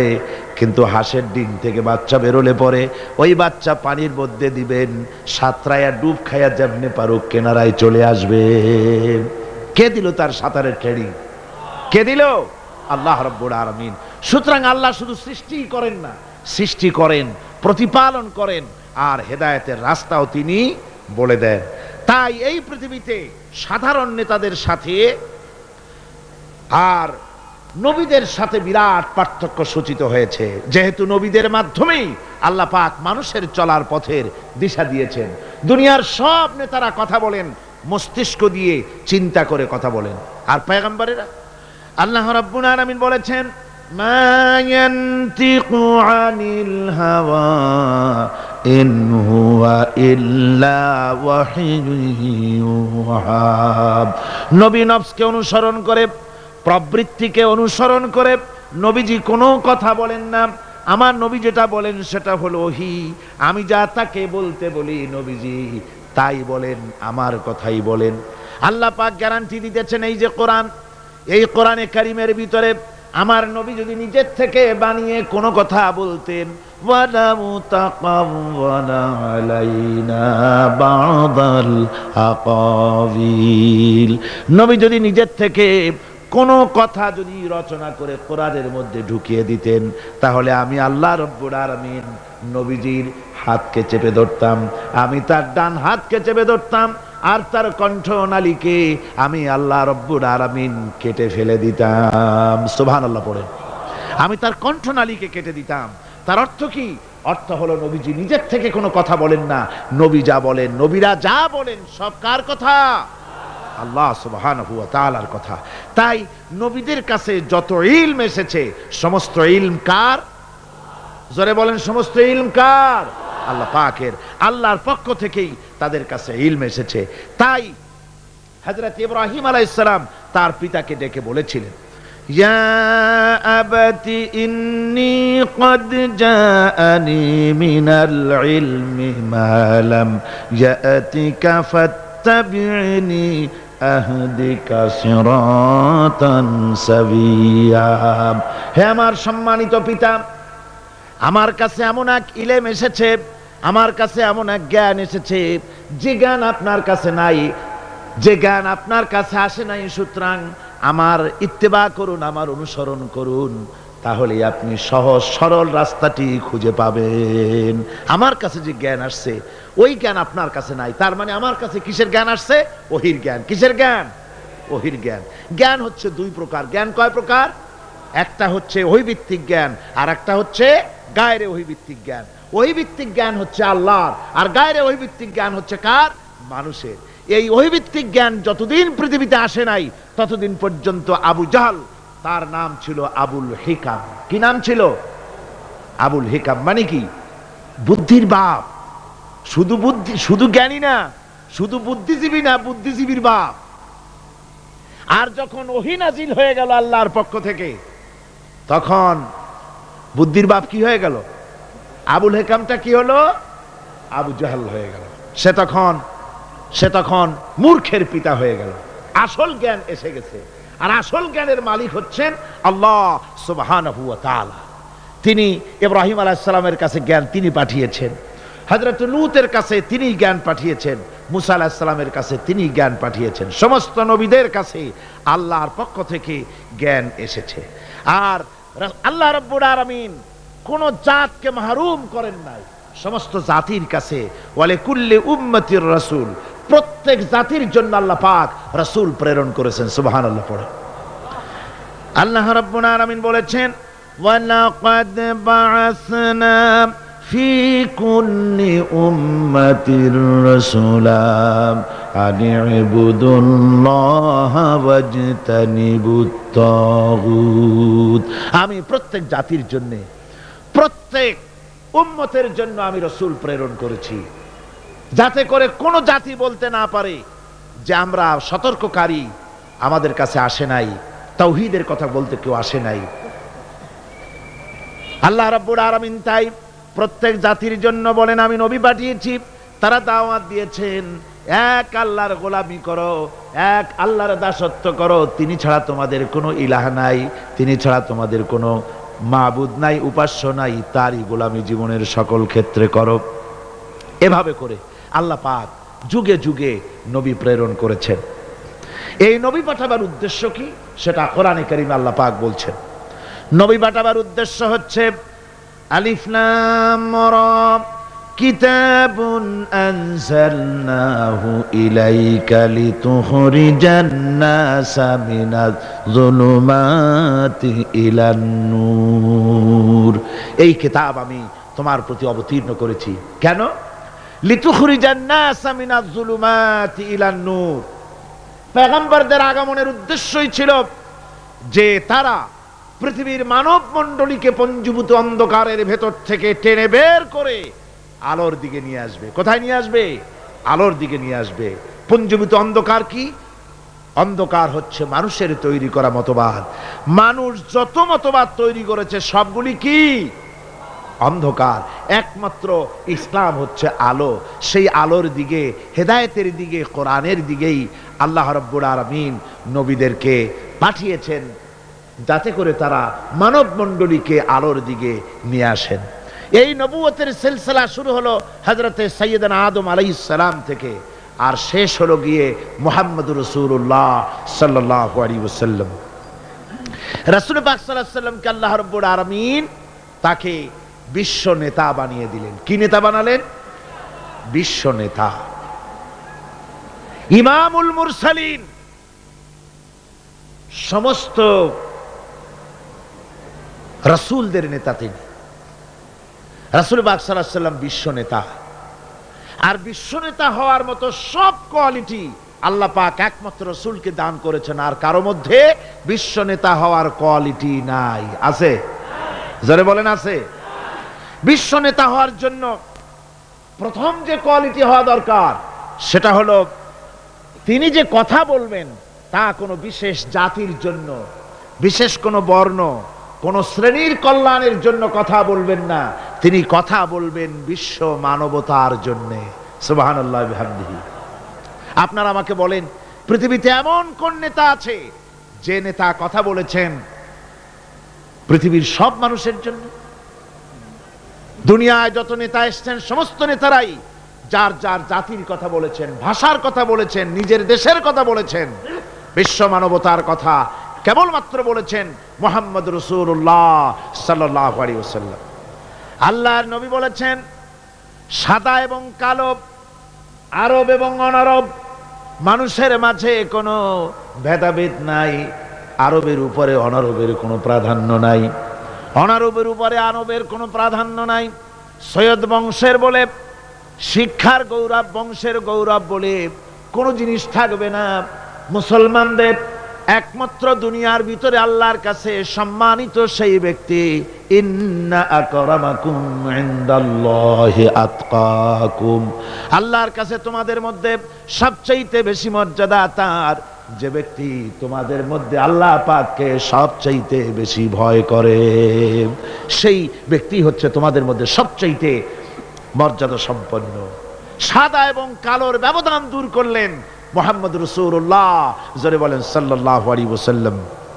মানুষে মানুষে ভেদাভেদ দূর করে দিয়ে সমস্ত মানুষকে একটা প্ল্যাটফর্মে তিনি দাঁড় করিয়েছেন।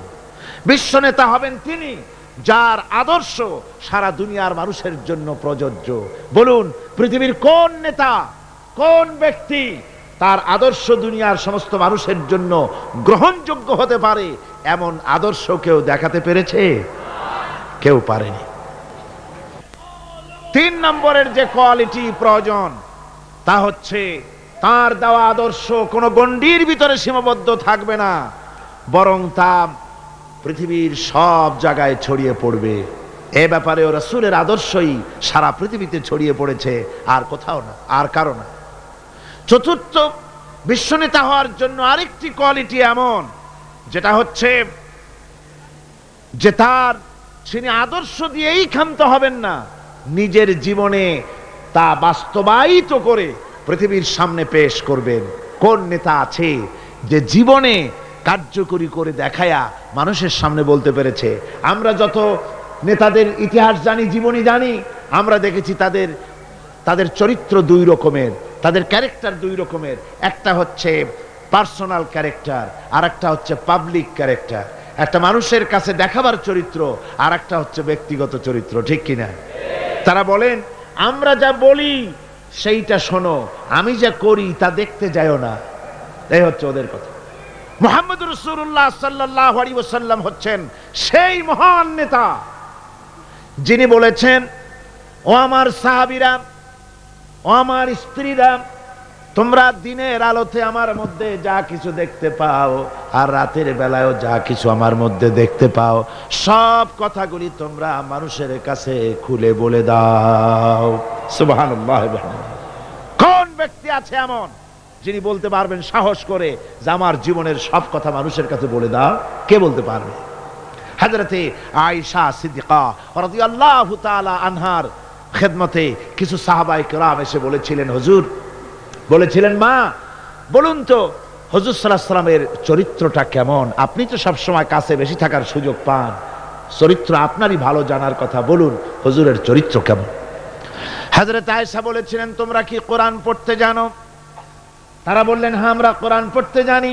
হযরত আয়েশা বলেন, কোরআনে কারীম যদি পড়তে জেনে থাকো তাহলে রাসূল পাক সাল্লাল্লাহু আলাইহি ওয়াসাল্লামের চরিত্র জানার জন্য আমার কাছে কেন এলে?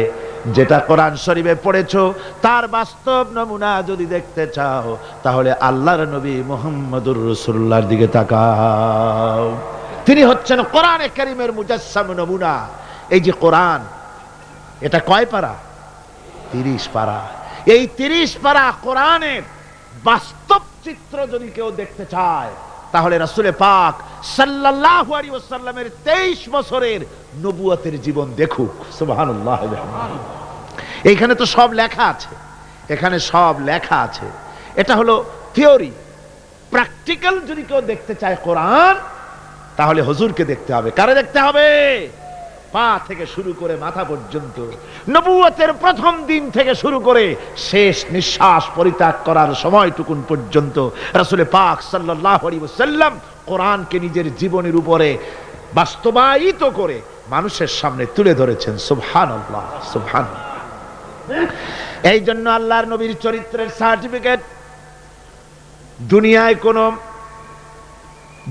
দুনিয়ার কোন নেতার চরিত্রের সার্টিফিকেট তাদের বইয়ের ভিতরে নাই, ধর্মগ্রন্থের ভিতরে নাই। একমাত্র কোরআনের ভিতরে কোরআনের বাহক যিনি ছিলেন, কোরআনের ধারক যিনি ছিলেন, তার চরিত্রের সার্টিফিকেট আল্লাহ কোরআনের মধ্যে ঢুকাই দিয়েছেন। রব্বুল আলামিন বলেন, ওয়া ইন্নাকা লাআলা খুলুকিন আযীম। নবী হে, আপনি হচ্ছেন পূত পবিত্র চরিত্রের উপরে প্রতিষ্ঠিত। সুবহানাল্লাহ। আপনি চরিত্রের উপরে প্রতিষ্ঠিত। রাসূল পাক চরিত্রের মূল ব্যক্তিত্ব ছিলেন। লেখাপড়া জানতেন না হুজুর। হুজুর কি লেখাপড়া জানতেন? লেখাপড়া জানতেন না, না পড়তে জানতেন, না লিখতে জানতেন, না নিজের নাম সই করতে পারতেন। অথচ গোটা বিশ্বের সর্বকালের সর্বযুগের সর্বশ্রেষ্ঠ নেতা মুহাম্মদ রাসূলুল্লাহ সাল্লাল্লাহু আলাইহি ওয়াসাল্লাম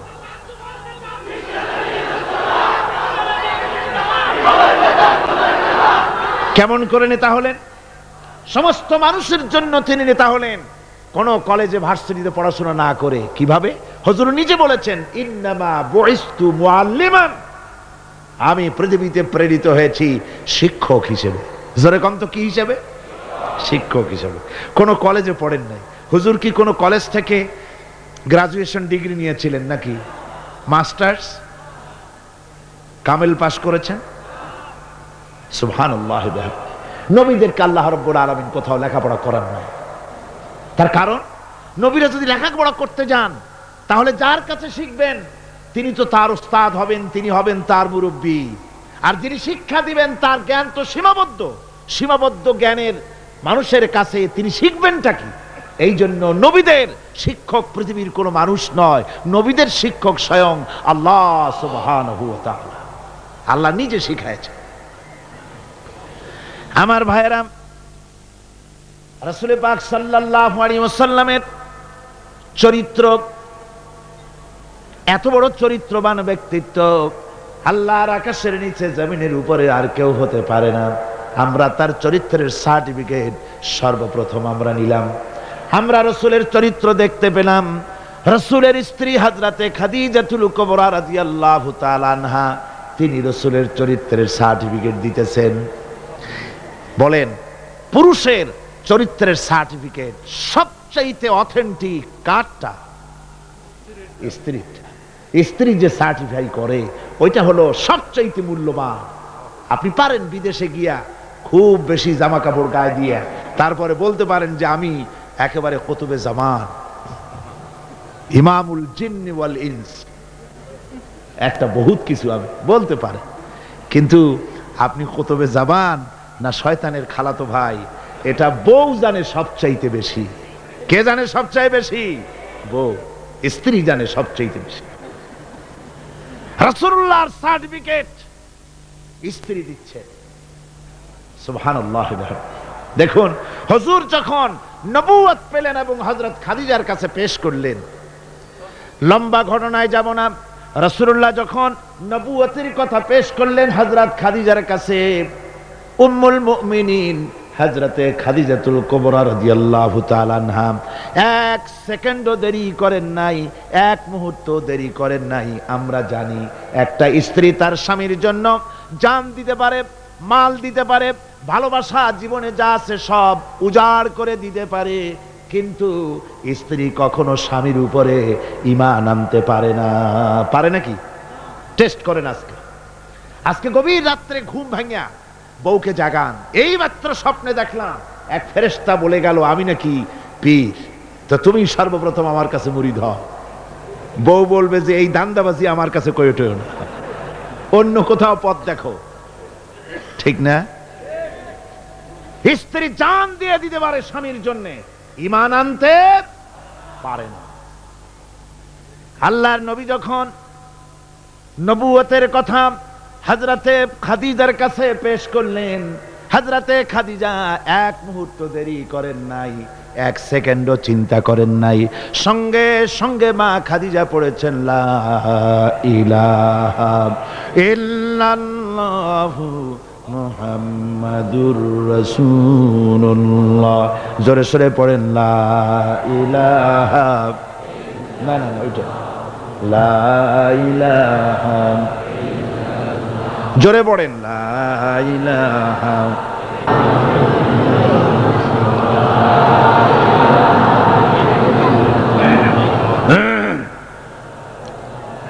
এক মুহূর্ত দেরি করেন নাই, হযরতে খাদিজা সঙ্গে সঙ্গে ঈমান এনেছেন। আমার বন্ধুগণ, স্ত্রীর সার্টিফিকেট সবচাইতে বড়, তারপরে লোকটির চরিত্র কেমন, সুন্দর সার্টিফিকেট দিতে পারে স্ত্রীর পরে তার খাদেম, তার বাড়িতে যে চাকর থাকে, যেহেতু চাকর বাড়ির ড্রয়িং রুম থেকে রান্নাঘর পর্যন্ত যাতায়াত করে, লোকটি কেমন তা ভালো করে সে জানে। একজন চাকর তার প্রভুর জন্য, তার মনিবের জন্য জানমাল সব দিয়ে দিতে পারে, কিন্তু ঈমান আনতে পারে না মনিবের উপরে। আমরা দেখতে পাই রাসূল পাক সাল্লাল্লাহু আলাইহি ওয়াসাল্লাম নবুয়তের দাওয়াত যখন পেশ করলেন, রাসূলের খাদেম ছিলেন যায়েদ বিন হারিসা। হযরতে যায়েদ এক মুহূর্ত দেরি করেন নাই, সঙ্গে সঙ্গে পড়েছেন লা ইলাহা ইল্লাল্লাহু মুহাম্মাদুর রাসূলুল্লাহ। স্ত্রী, তারপরে খাদেম, তারপরে লোকটির চরিত্র সম্পর্কে ভালো করে সার্টিফাই করতে পারে তার বন্ধু। রাসূলের বন্ধু ছিলেন হযরতে আবু বকর সিদ্দিক রাদিয়াল্লাহু তাআলা আনহু। নবুয়ত পাওয়ার আগে 20 বছরের পুরানা বন্ধুত্ব। কত বছর? 20 বছরের পুরানা বন্ধুত্ব হুজুরের সাথে হযরত আবু বকরের। 20 বছরে একটা লোককে চিনতে কিছু বাকি থাকে? কিছু বাকি থাকে। হযরতে রাসূল পাক যখন বন্ধু আবু বকরের কাছে নবুয়তের দাওয়াত পেশ করলেন, তাওহীদের দাওয়াত পেশ করলেন, বন্ধু হযরত আবু বকর এক সেকেন্ডও দেরি করেন নাই, বলেছেন আপনি নবী হওয়ার যোগ্য। যে চরিত্র আপনার ভিতরে দেখেছি সাধারণ মানুষের এই চরিত্র হতে পারে না। আমি আর মোটেও দেরি করলাম না, আমি পড়ে নিলাম আশহাদু আল্লাহ ইলাহা ইল্লাল্লাহু ওয়াহদাহু লা শারীকা লাহু ওয়া আশহাদু আন্না মুহাম্মাদান আবদুহু ওয়া রাসূলুহু।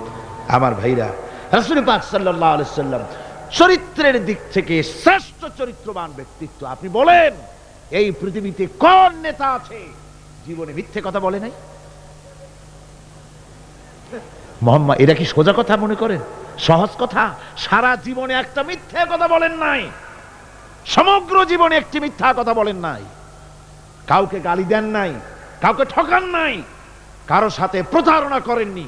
সুবহানাল্লাহ পড়েন, দিল খুলে মুহাব্বতের সাথে জোরে সোরে বলেন সুবহানাল্লাহ। কত বড় আযীম ব্যক্তিত্ব!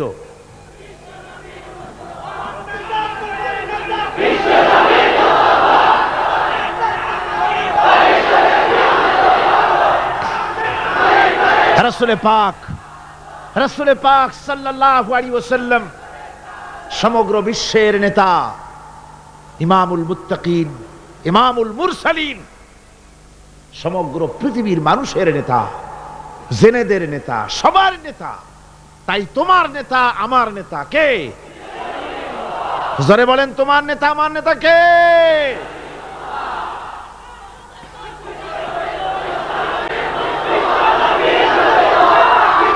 আমার ভাইরা, এতক্ষণ বললাম, এতক্ষণ বলেছি তিনি বিশ্ব নেতা।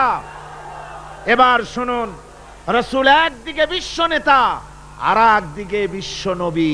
আর একদিকে কি নবী? এর আগে যত নবী এসেছেন সমস্ত নবীরা হলেন এলাকার উপরে নবী, ভাষার উপরে নবী, গোত্রের জন্য নবী, কবিলার জন্য নবী। আল্লাহ রাব্বুল আলামিন বলেন, ওয়ালাকাদ আরসালনা নূহান ইলা কওমি। আমি নূহ আলাইহিস সালামকে লাকাদ আরসালনা নূহান ইলা কওমিহি, আমি নূহ আলাইহিস সালামকে তার কওমের জন্য নবী করেছি।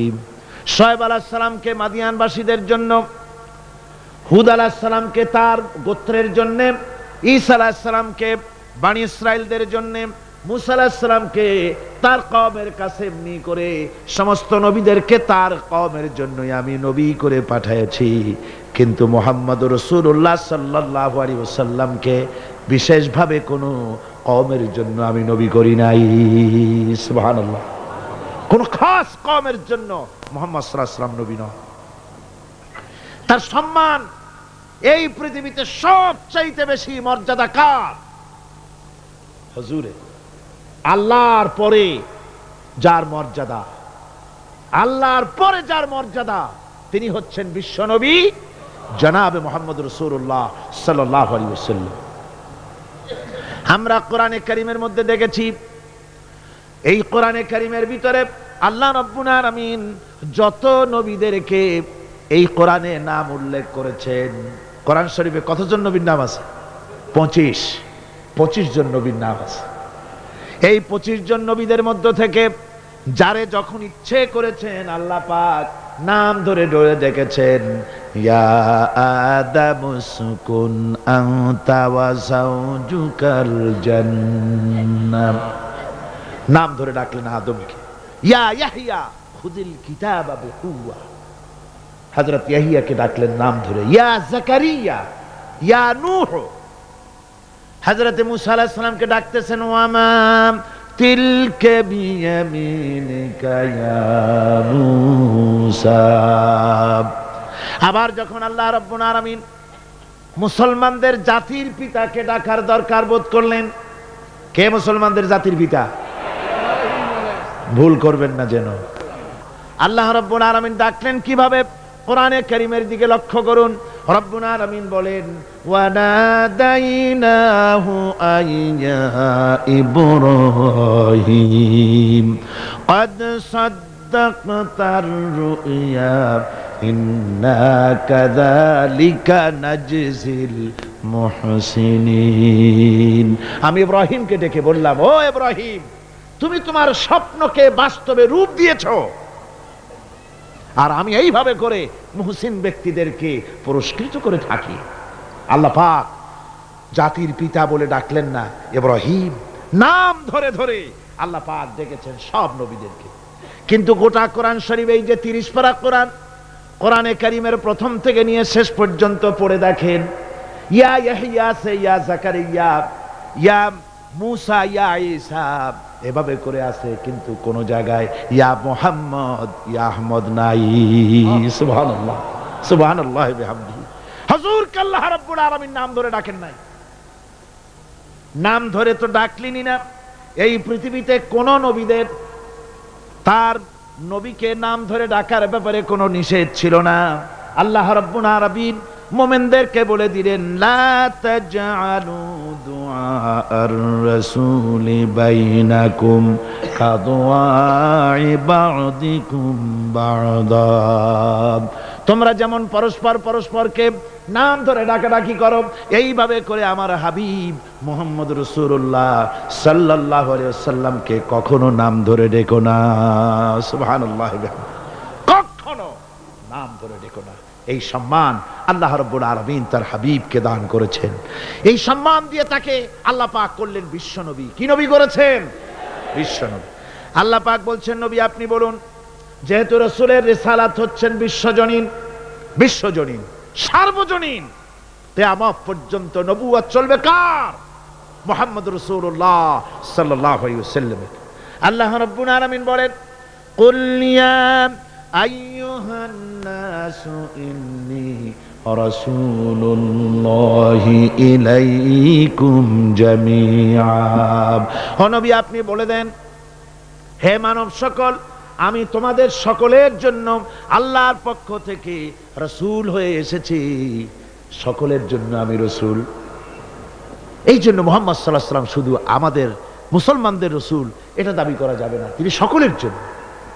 আল্লাহ যেমন সকলের, আল্লাহ কি শুধু মুসলমানদের না? সূরা ফাতিহায় কি পড়ি? আলহামদুলিল্লাহি রাব্বিল মুসলিমিন পড়ি, রব্বিল আউলিয়া ওয়াল মুত্তাকিন পড়ি, রব্বিল কি বলে রব্বুল মুত্তাকিন পড়ি না, আমরা পড়ি আলহামদুলিল্লাহি রাব্বিল আলামিন। আল্লাহ হচ্ছেন সকলের জন্য, সকলের স্রষ্টা। আল্লাহ যেমন সকলের, আল্লাহ পাক বলেন আমি যেমন সকলের, আমার নবী বিশ্ব নবীকে বানায় দিলাম। ওয়ামা আরসালনাকা ইল্লা রাহমাতাল লিল আলামিন। আমি রব্বুল আলামিন, আর আমার হাবিব হচ্ছেন রাহমাতুল লিল আলামিন। আমি সকলের স্রষ্টা, আর আমার রাসূল সকলের জন্য রহমত। যারা বলেন সুবহানাল্লাহ, সকলের জন্য তিনি রহমত।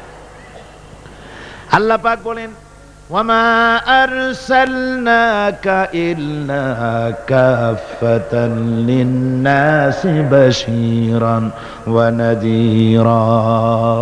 আমি আপনাকে तमाम পৃথিবীর মানুষের জন্য সুসংবাদদাতা হিসেবে আর সতর্ককারী হিসেবে আপনাকে প্রেরণ করেছি, সকলের জন্য আপনি।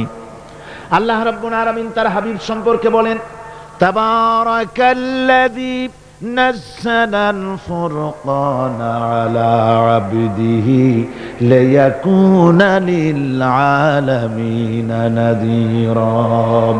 অতীব বরকতশালী সে আল্লাহ রাব্বুল আলামিন, যিনি তার বান্দার উপরে ফুরকান অবতীর্ণ করেছেন, যাতে করে তিনি তার কওমের কাছে দাওয়াত পৌঁছান। এ কথা বলা হয় নাই লিয়াকুনা লিল আলামিনা নাযীরা, বিশ্ববাসীর কাছে যেন তিনি দাওয়াত পৌঁছাতে পারেন, আল্লাহর সম্পর্কে, জাহান্নাম সম্পর্কে ভীতি প্রদর্শন করাতে পারেন, জান্নাতের সুসংবাদ দিতে পারেন, হেদায়েতের দাওয়াত পৌঁছে দিতে পারেন। এই জন্য আমি রাসূলকে পাঠিয়েছি তামাম বিশ্বের সমস্ত মানুষের জন্য। সুবহানাল্লাহি ওয়া বিহামদিহি, তিনি সকলের জন্য। তার সম্মান আর মর্যাদা আল্লাহ রাব্বুল আলামিন এমন ভাবে পেশ করলেন, তার মর্যাদা এত বেশি, নবীর মর্যাদা এত বেশি। মুহাম্মদ সাল্লাল্লাহু আলাইহি ওয়াসাল্লাম যদি উম্মতের কোনো ব্যাপারে যদি বলেন হ্যাঁ, অমনি উম্মতের জন্য তা হালাল হয়ে যায়। সুবহানাল্লাহ পড়েন। কে আছে এমন যে তার মুখের কথাই কোন পরামর্শের ধার ধারে না? মুখের কথাটা কি? আইন। রাসূল যদি বলেন হ্যাঁ, উম্মতের জন্য কি হয়? হালাল। হালাল। রাসূল বলছেন না, উম্মতের জন্য কি হয়ে গেল? হারাম হয়ে গেল। সুবহানাল্লাহি ওয়া বিহামদিহি। এটা হচ্ছে আল্লাহ তার রাসূলকে লেজিসলেটিভ পাওয়ার, আইন তৈরি করার অধিকার আল্লাহ তার হাবিবকে দিয়েছেন। রাসূল ছিলেন শারে, শরীয়ত প্রণেতা। হালাল হারামের সীমারেখা কোরআনে যা আছে এটুকুনি শেষ নয়। হালাল হারামের সীমারেখা রাসূল পাককে প্রদান করার জন্য, নির্ধারণ করার জন্য আল্লাহ পাক তাকে পারমিশন দিয়েছেন, পাওয়ার দিয়েছেন। ওয়ামা আতাকুমুর রাসূলু ফাখুযুহু ওয়ামা নাহাকুম আনহু ফান্তাহু। এই আয়াত দিয়ে প্রমাণিত হয় রাসূল তোমাদের জন্য যা দেন তা গ্রহণ করো, যা নিষেধ করেন তার থেকে বিরত থাকো, ফিরে থাকো। রাসূল পাক সাল্লাল্লাহু আলাইহি ওয়াসাল্লামের ইজ্জত, সম্মান এভাবে আল্লাহ দান করলেন। হ্যাঁ বললে হালাল হয়ে যায়, না বললে হারাম হয়ে যায়। রাসূলের মর্যাদা এত বেশি, তিনি যদি পথ চলেন, পা উঁচু করলে আরশে আজিম পর্যন্ত চলে যান। তিনি যদি আল্লাহর দরবারে মোনাজাত করেন, মোনাজাত করতে দেরি আছে, কবুল হতে দেরি নাই। হাত তোলা লাগে না, হাত তোলা লাগে না। আমরা যে হাত তুলে মোনাজাত করি, রাসূল সাল্লাল্লাহু আলাইহি ওয়াসাল্লাম হাত তুলেছেন, আবার অনেক সময় হাত তোলেন না। কোন কোন সময় হাত, হাদিস শরীফে এসেছে এভাবে হাত উঁচু করেছেন আকাশের দিকে। হাদিস শরীফে এসেছে বগলের সাদা চামড়া দেখা গিয়েছে, এভাবে আল্লাহর কাছে দুহাত তুলে, দুহাত প্রসারিত করে আল্লাহর কাছে কামনা করেছেন। এমন সত্তা, মনে এরাদা করতে দেরি, কবুল হতে দেরি নেই। হাদিস শরীফে এসেছে হযরত আবু হুরায়রা রাদিয়াল্লাহু তাআলা আনহু একবার রাসূল করিম সাল্লাল্লাহু আলাইহি ওয়াসাল্লামের দরবারে কাঁদতেছিলেন। হুজুর জিজ্ঞেস করলেন, আবু হুরায়রা তুমি কাঁদো কেন? হুজুর হযরত আবু হুরায়রা বলেন, হুজুর আমার মা আমাকে মেরেছে, আমি সেই জন্য কাঁদতেছি। হুজুর বলেন, মা তোমাকে মারলো কেন? কোনো বেয়াদবি করেছো নাকি? তিনি বললেন, না কোনো বেয়াদবি করি নাই, তবে মারলো কেন?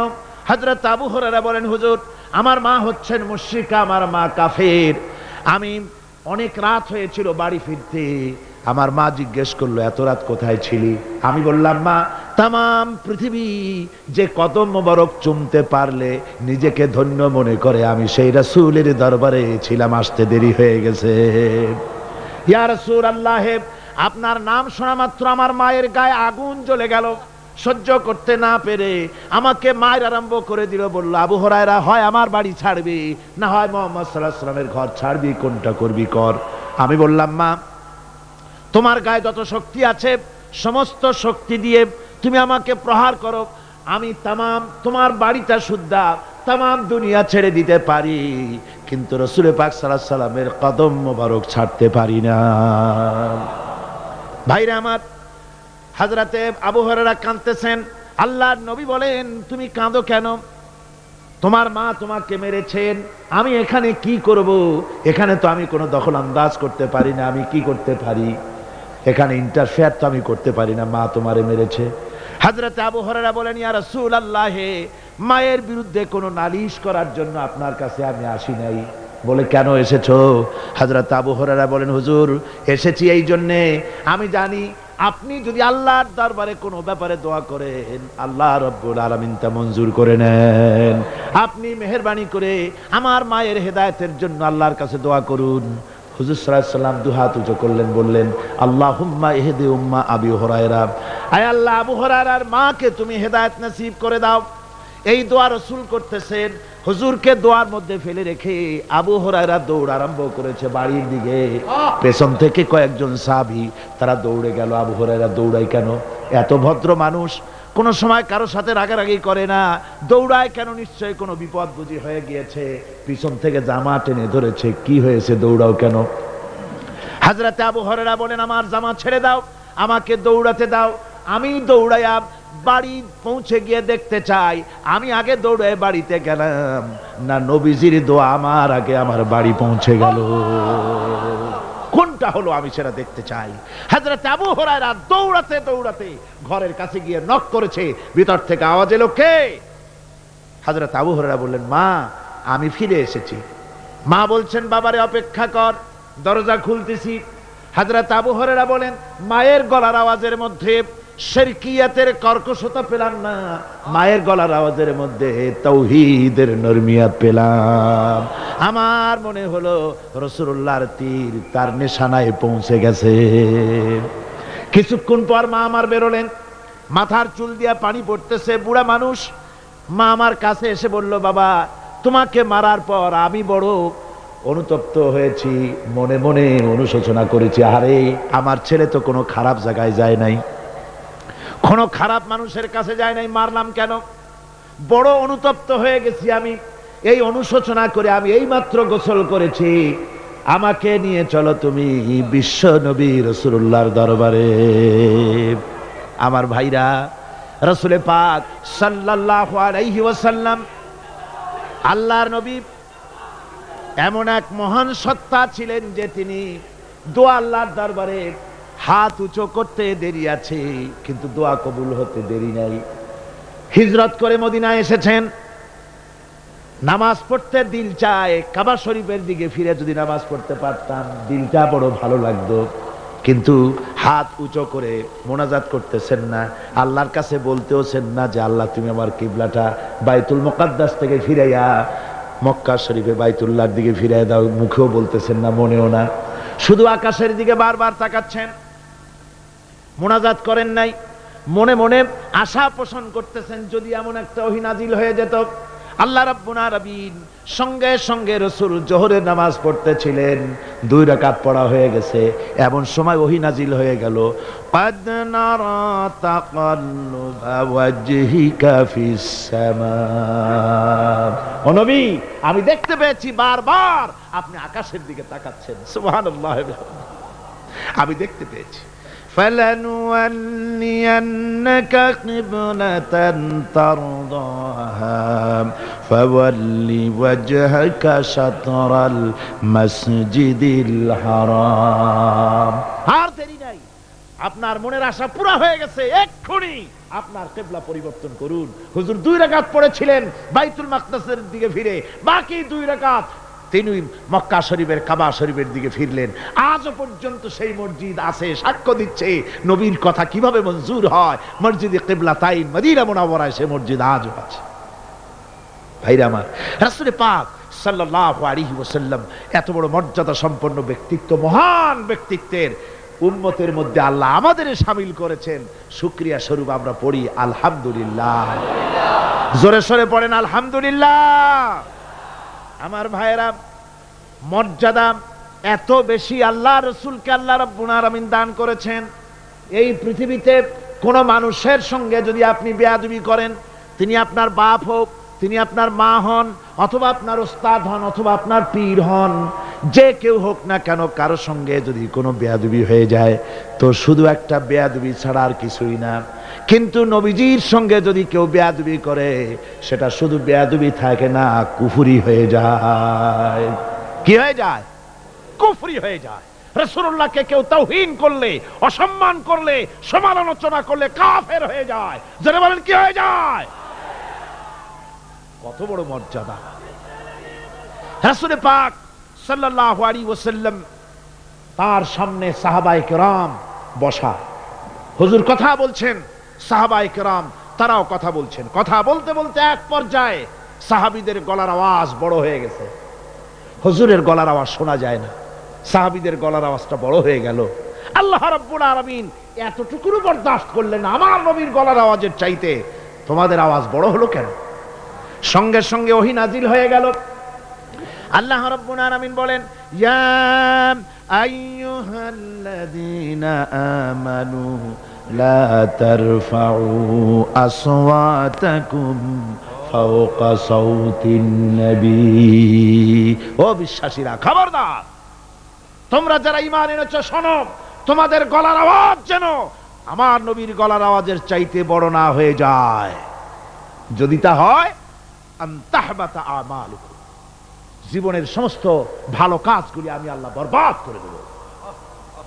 আজ পর্যন্ত এই আয়াতে কারিমা রাসূল পাক সাল্লাল্লাহু আলাইহি ওয়াসাল্লামের রওজায়ে আতহারের সামনে সবুজ সাইনবোর্ডের উপরে সোনার অক্ষর দিয়ে এই আয়াতে কারিমা লেখা রয়েছে, সুবহানাল্লাহ বিহামদিহি। সর্বকালের, সর্বযুগের সর্বশ্রেষ্ঠ মহামানব, সর্বশ্রেষ্ঠ বিশ্বনবী, আল্লাহর পরে যার মর্যাদা, তিনি হচ্ছেন মুহাম্মদ রাসূলুল্লাহ সাল্লাল্লাহু আলাইহি ওয়াসাল্লাম। তার অনুসরণ করা ইবাদত, তার অনুসরণ করা কি? আর তার নাফরমানি করা কুফরি। আল্লাহ রাব্বুল আলামিন বলেন, নবী আপনি বলুন, কুল ইন কুনতুম তুহিব্বুনাল্লাহ ফাত্তাবিউনি ইউহিব্বুকুমুল্লাহ ওয়া ইয়াগফির লাকুম যুনুবাকুম ওয়াল্লাহু গফুরুর রহিম। নবী বলুন, তোমরা যদি আল্লাহকে ভালোবাসো, মুমিনদেরকে শোনানো হচ্ছে, শোনো, তোমরা যদি আল্লাহকে ভালোবাসো, ফাত্তাবিউনি, ও নবী আপনি বলে দেন যে তাহলে আমার অনুসরণ করো। কার অনুসরণ? নবীর। কার অনুসরণ? নবীর অনুসরণ। আল্লাহরে যদি ভালোবাসো, এ দাবি যদি সত্য হয়, আমার অনুসরণ করো। আর আমার অনুসরণ যদি করো, আল্লাহ পাক বলেন, নবী শুনায় দেন, আপনার অনুসরণ যারা করবে আল্লাহ তাদেরকে ভালোবাসবেন। আর শুধুই ভালোবাসবেন না, তামাম জিন্দেগির সকল গুনাহ খাতা রব্বুল আলামিন মাফ করে দিবেন। জীবনের সব গুনাহ মাফ হয়ে যাবে যদি হুজুরের অনুসরণ করা যায়। বিশ্বকবি, কবি সম্রাট আল্লামা ইকবাল রাহমাতুল্লাহ আলাইহি বলেছেন, কি মুহাম্মদ সে वफा तूने तू हम तेरे हैं, ये जहां चीज ही क्या लोह कलम तेरे। মুহাম্মদ সাল্লাল্লাহু আলাইহি ওয়াসাল্লামের সঙ্গে মোহাব্বত জুড়ে দাও। আকাশ আর জমিন তো দূরের কথা, লৌহ কলম পর্যন্ত আমি আল্লাহ তোমার জন্য করে দেব। তুমি মুহাম্মদের হয়ে যাও সাল্লাল্লাহু আলাইহি ওয়াসাল্লাম, তার অনুসরণ করো, তার অনুকরণ করো জীবনের সব ক্ষেত্রে। ভাইরা মা, তিনি হচ্ছেন আদর্শ। ভালো করে শুনুন, এই পৃথিবীতে কোন পীর সাহেব, কোন খাজা বাবা, কোন মাওলানা সাহেব, কারো অন্ধ অনুকরণ করা যাবে না। যাবে চোখ বুঝে, চোখ বুঝে, বিনা প্রশ্নে, বিনা তর্কে যার অনুসরণ করতে হবে তিনি হচ্ছেন মুহাম্মদ রাসূলুল্লাহ সাল্লাল্লাহু আলাইহি ওয়াসাল্লাম। বিনা প্রশ্নে। কোন পীর সাহেব বললেন সকালবেলায় 10,000 বার আল্লাহু আল্লাহু করো, আল্লাহ আল্লাহ আসতে হু জোরে, অথবা লা ইলাহা ইল্লাল্লাহ 500 বার জিকির করো, লা ইলাহা আসতে ইল্লাল্লাহ জোরে। আর ইল্লাল্লাহ কোন কোন মুরিদরা তো এত জোরে করে তাতে কলব থাকলেও পারে গেলেও পারে। আপনি ওই পীর সাহেবের কথা মতো এই জিকির করবেন, আপনাকে দেখতে হবে রাসূল পাক সাল্লাল্লাহু আলাইহি ওয়াসাল্লাম এইরকম জিকির করেছেন কিনা। ঠিক কিনা বলেন? সাহাবায়ে কেরাম রিদওয়ানুল্লাহি তাআলা আলাইহিম আজমাইন তারা এরকম জিকির করেছেন কিনা। যদি রাসূল এরকম জিকির করে থাকেন, সাহাবায়ে কেরাম এরকম জিকির করে থাকেন, অবশ্যই সেই জিকির আমরা করব। ঠিক কিনা? অন্ধভাবে কাউকে গ্রহণ করব না। কেউ পাগড়ি বাঁধলো, পেছনটা 6 হাত লম্বা রাখলো, আমার পীর সাহেব, সেই জন্য আমি বুঝি আমিও 6 হাতের জায়গায় বরকতের জন্য 12 হাত একেবারে লম্বা করে টানতে টানতে আসবে রাস্তার উপর, এরকম করব না। জামাটা কেমন হবে, মোষটা কেমনে কাটবো, দাড়িটা কিভাবে রাখবো, টুপিটা কিভাবে লাগাবো, খানা কিভাবে খাবো, তারপরে কিভাবে কি করব আর না করব, সবটার মানদণ্ড হচ্ছেন কে? উসওয়া হাসানা। লাকাদ কানা লাকুম ফি রাসূলিল্লাহি উসওয়াতুন হাসানা।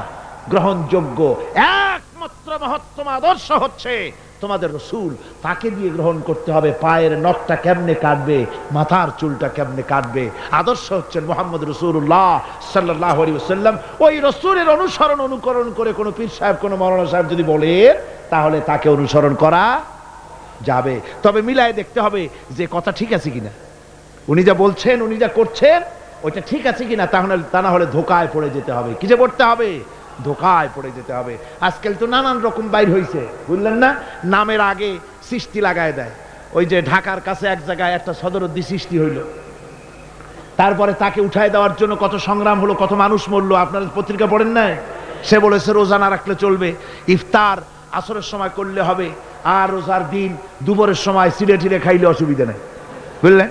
যশোরে গেলাম, সেখানে শুনলাম সেই পাকিস্তান আমলে এক পীর নাকি আসছিল, এসে বলে গেছে ভাই আসল পর্দা মনের পর্দা, এর থেকে বাইরের কোনো পর্দা না। লোক দেখা না পর্দারা করে লাভ কি, আসল পর্দা মনের পর্দা।